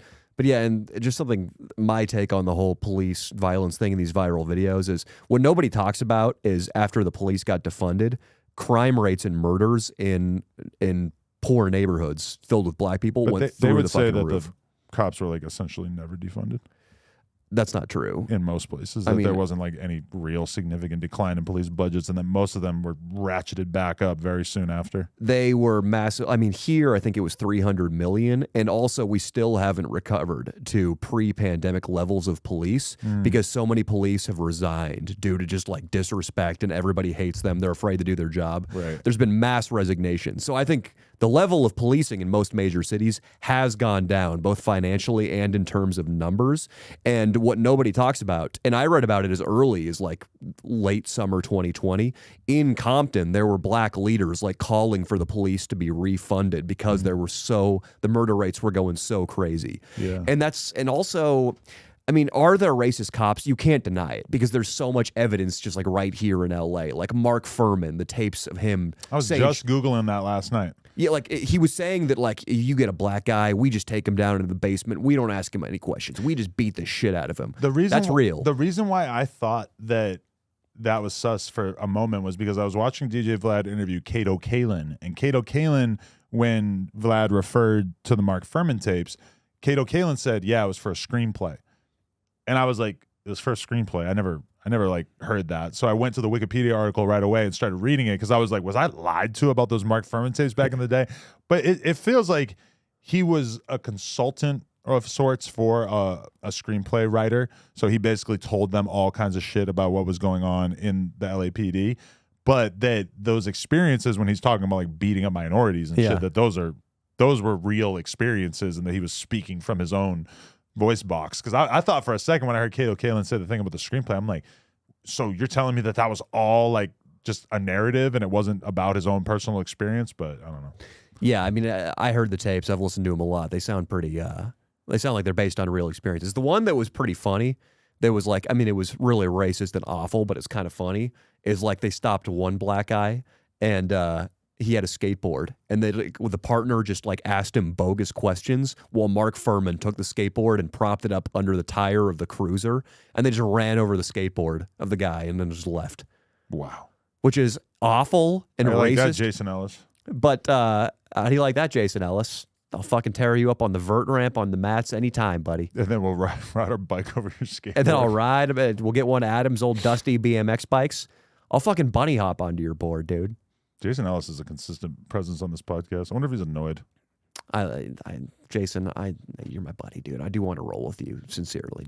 I want Don't try to fuck me now. Where's the Danny Mullen Tony Hawk, Jason Ellis podcast? Oh, I want that. It'd be great. What if the three of us went skateboarding? Well, what if Jason tells Tony Hawk that you're a poser in advance and he's just totally shitting on your 5-stair heel flip from the beginning? It was a kickflip. If it was a heel flip, I would be like arguably sponsored. Right now. Yeah. Like hook me up. Skate shops, a bearing company. Yeah, hit me up. A heel flip down a 5? Is a heel flip that much harder than a kickflip? Some people, Neen Williams? Yeah. There's a guy on Death Wish skateboards who that's his fucking thing. He's like the heel flip king. I now mostly know Neen Williams from the Yeasty Boys Instagram story. What did he do on that? He's just always eating bagels on there. Yeah, he's like sober and super healthy now, which good for him. I love it. Like Andrew Reynolds, the man, dude. Like when skaters get sober and start killing it, I love it. Does there need to be a reckoning for Baker in general? Because they definitely made me want to like meld, cocaine and alcohol and action sports together at a certain point in my life. Definitely, I got motivated to do coke by the Baker videos for sure. People don't know, but I was likewise in 5th grade, and I was reading like whatever Skateboarder magazine or Trans World or Thrasher. The Piss Drunks was the Baker crew, and they modeled themselves off Sid Vicious and the Sex Pistols. So they got spiked up, dyed black hair. They're wearing leather jackets with no undershirt, tight pants, and they just go rip during the day and then black the fuck out at night. Right. And I'm reading stories about this when I'm a 5th grader, and I'm like, oh boy, the adult world sure looks fun. Yeah. Because it was super influential. Yeah. I was watching a video about the history of the Carlsbad Gap that this kid did, where they just showed like every single trick that happened there, and it was really well made.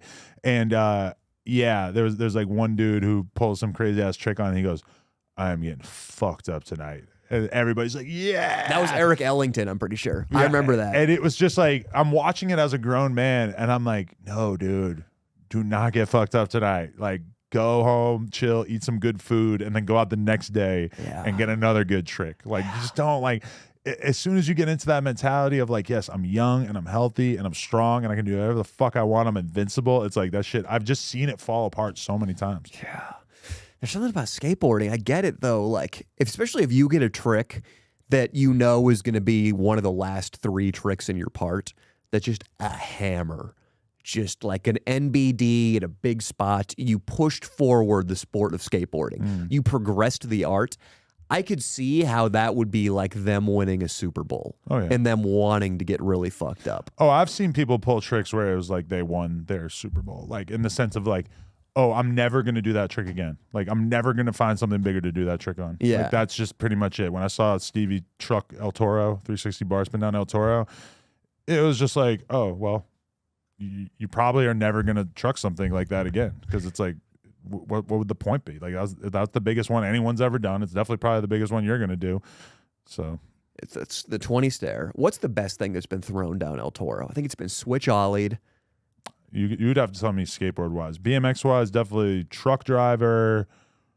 I seen a kid I seen a kid double bar spin it, which is fucking insane. I think I saw a kid switch bar spin it. I think I seen a scooter kid backflip it. Scooters don't count. I'm just not impressed by it. Okay, it's a backflip. It's gnarly, but it's not gnarly because he has a scooter and he was probably wearing a helmet. Okay, you're a grown man. It's an insane physical feat. You got to take yourself out of this like anti-scooter mentality for a second and just admit that someone doing a backflip down a 20 stair on a chintzy little piece of shit aluminum fucking scooter, it's crazy. Here's the difference. You, when you were younger, did BMX. I was a skater.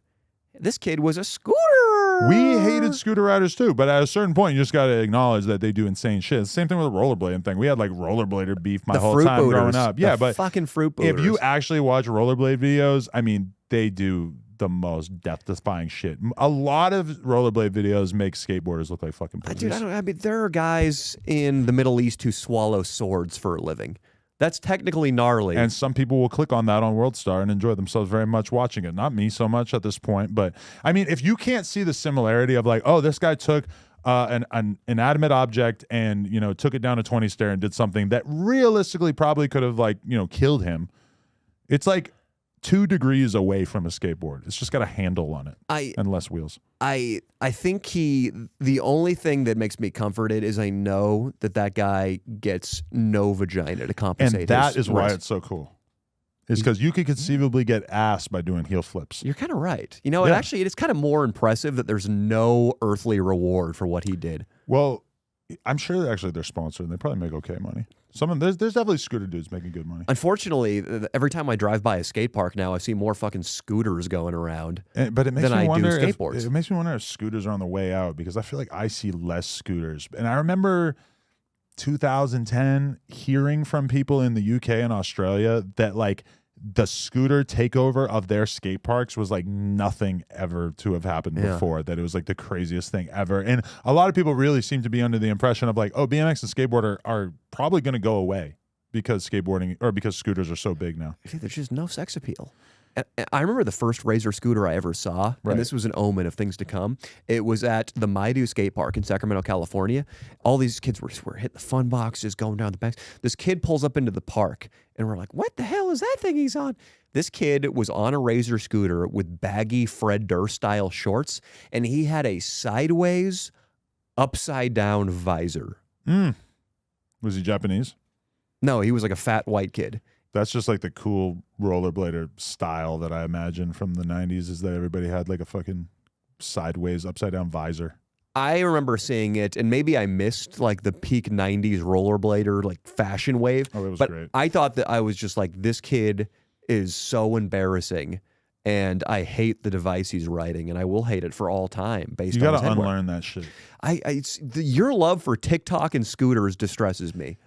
It's not like, okay, very different, because one is a physical object and one is just a social media platform that realistically is not different from Instagram or Twitter in any meaningful way.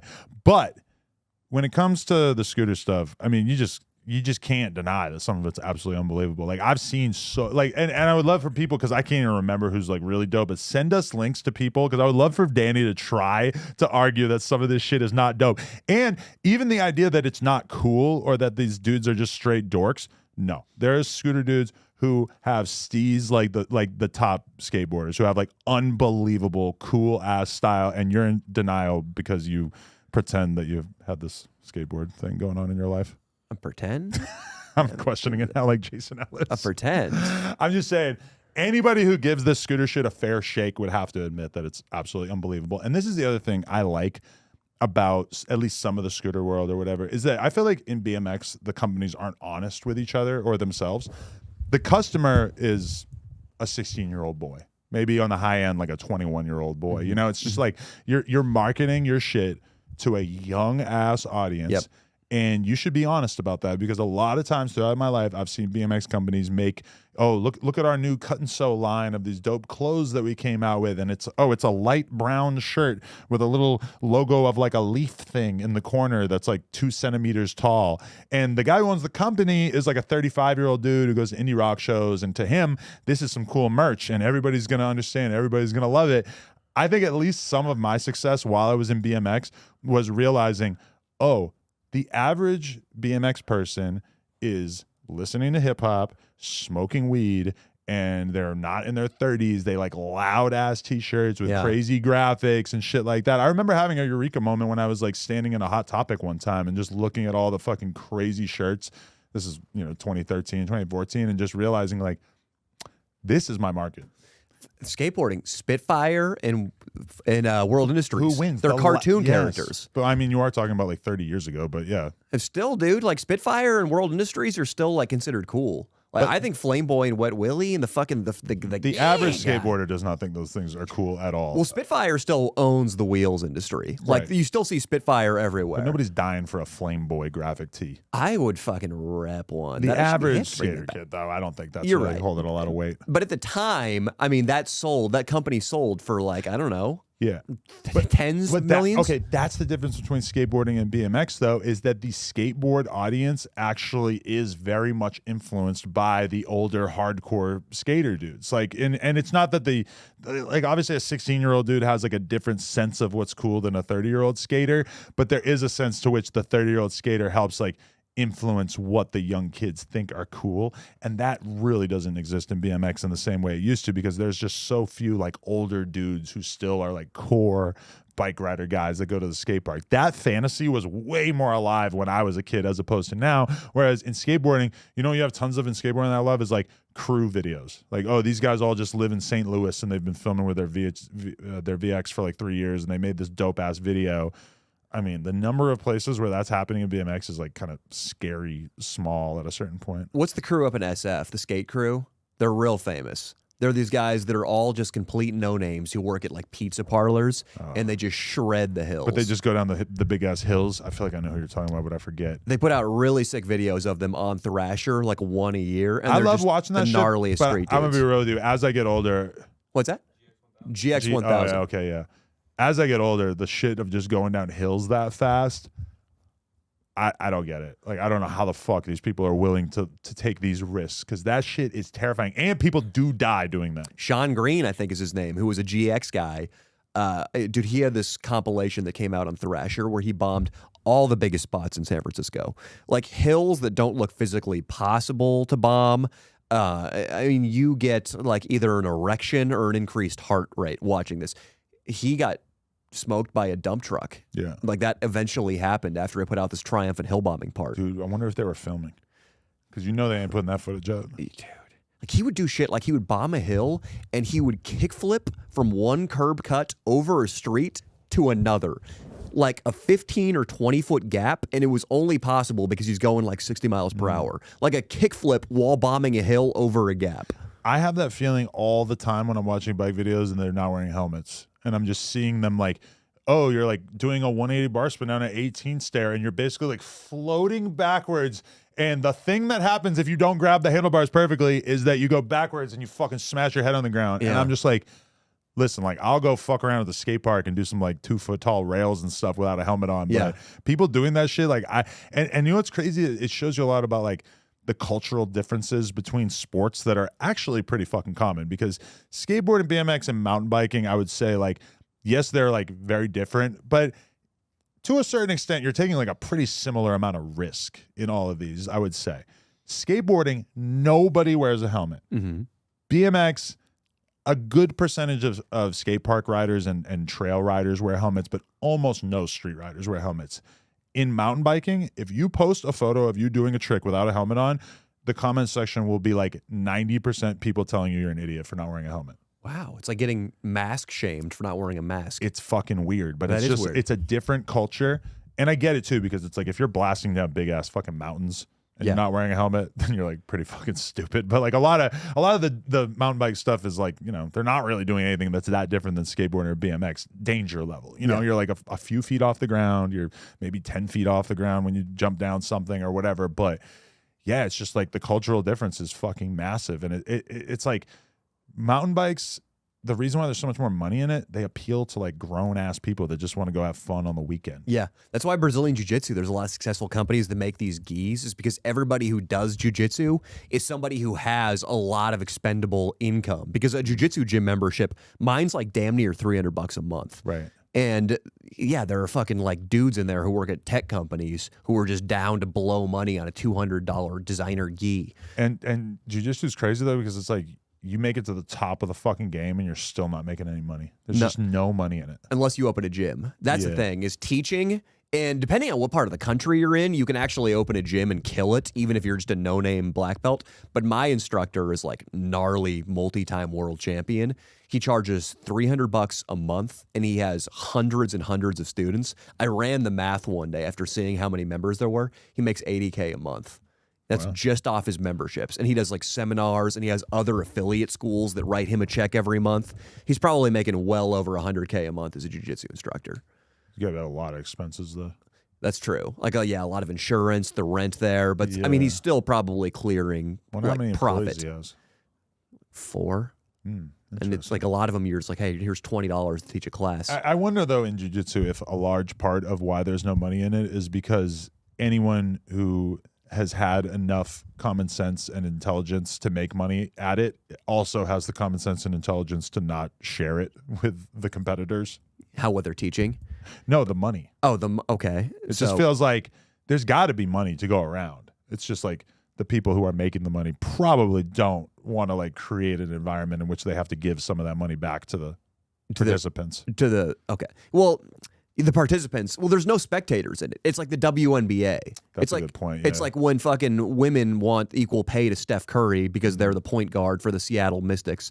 Jiu-jitsu, if you watch a tournament, even me as a competitor, it's almost fucking unwatchable. Yeah. Because there's so much stalling and gamesmanship and running out of bounds. It's a terrible spectator sport. So all there is teaching money. Yeah, you're right. Because when I went to that one jiu-jitsu tournament, I was shocked how just like there's tons of different like matches going on and almost no people watching the matches. And it's so erratic and there's so much shit going on that even the people from my school that I knew wanted to watch my match, that they, were basically like powerless to even get near it. I'm surprised you even competed. It seems like you would have been out with a staph infection at that point. No, I got fucked up. Did you your first match? Yeah, it got destroyed me. Yeah, I lost a lot of matches in my early days too. I didn't feel too bad about it because he was way better than me. I was just like, oh yeah, that's fair. No gi? Gi. Gi? Nice. You went out there with the white belt and you competed in a gi? My fucking coach at the school was like really on me. I probably shouldn't have done it because that was the last time I ever trained. I never did it after that. That's weird to go out with a tournament loss. You need to avenge yourself. Against you. You should come into the gym. For Jason Ellis. I want to come. We just have to figure out a date. My gym's not very far from you. Just pop over the hill. Let's go. It's a good place. There's a lot of other people of means. Nobody's going to come in with the skin ringwormed up or anything like that. Are you going to be shocked when you are not able to submit me because my strength is so much superior to yours because I've been taking creatine for 2 weeks? I got news for you, buddy, and I'm really impressed you've been on creatine for 2 weeks. I respect your strength. And now they're scaring me that it might give me kidney stones and that it's making me pee too much and it's the reason why I have a dry mouth. Oh, yeah. I don't know. It's going to steal your libido. It's going to make you infertile. But listen, buddy. Is creatine related to decreased testosterone? Maybe. Table that. But as the great Carlos Gracie said, or maybe it was BJ Penn, or Carlos Maza. There are a lot. Maybe Carlos Maza He probably said it too. There are a lot of strong arms, but there are no strong necks. Maybe it was. It sounds better, Carlos Gracie. A lot of strong army, bro, but there are no strong necks. So, which means I'm going to get my cross collar from Close Guard at him, and you're going to see that tunnel of consciousness. Tunnel of cum. I'm ready for it. I want to know what that feels like. But also, there are some I'm going to rape you necks. after you go out. That would be great. I'm going to rape you in front of my entire gym. I consider that part of the experience, and I'm not going to take it like Jason Ellis. I'm going to be enthusiastic about it. But well, you're going to be unconscious. I would be enthusiastic within the confines of my consciousness. Okay. Nice. But fuck, what was I supposed to say? You're gonna make a big point. I just said I was gonna rape you, so it better be impactful. Oh, I think I was gonna just say that. No, yeah, I don't remember. It started to feel like it was creeping back in, but then it just left. You know what that is? Intimidation. I described the choke. Time to end the podcast. Yeah, I'm scared for sure. No, but I want to. We got to line this up. Let's do it, dude. All right, let's go. Coming soon. Sledgelords. Sledgelords. You like how I have like a style of just saying that name?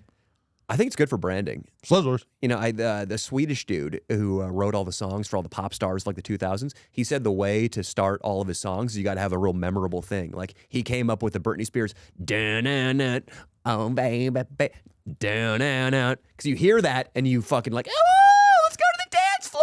But that's like the TikTokification, which already existed before even TikTok, of like creating this viral meme-worthy thing in each song. And now you see where they like go very out of their way to like insert like a weird little noise in the song or just to create anything that they can that'll just make people latch onto it a little bit more. That's our Sledgelords. Sledgelords.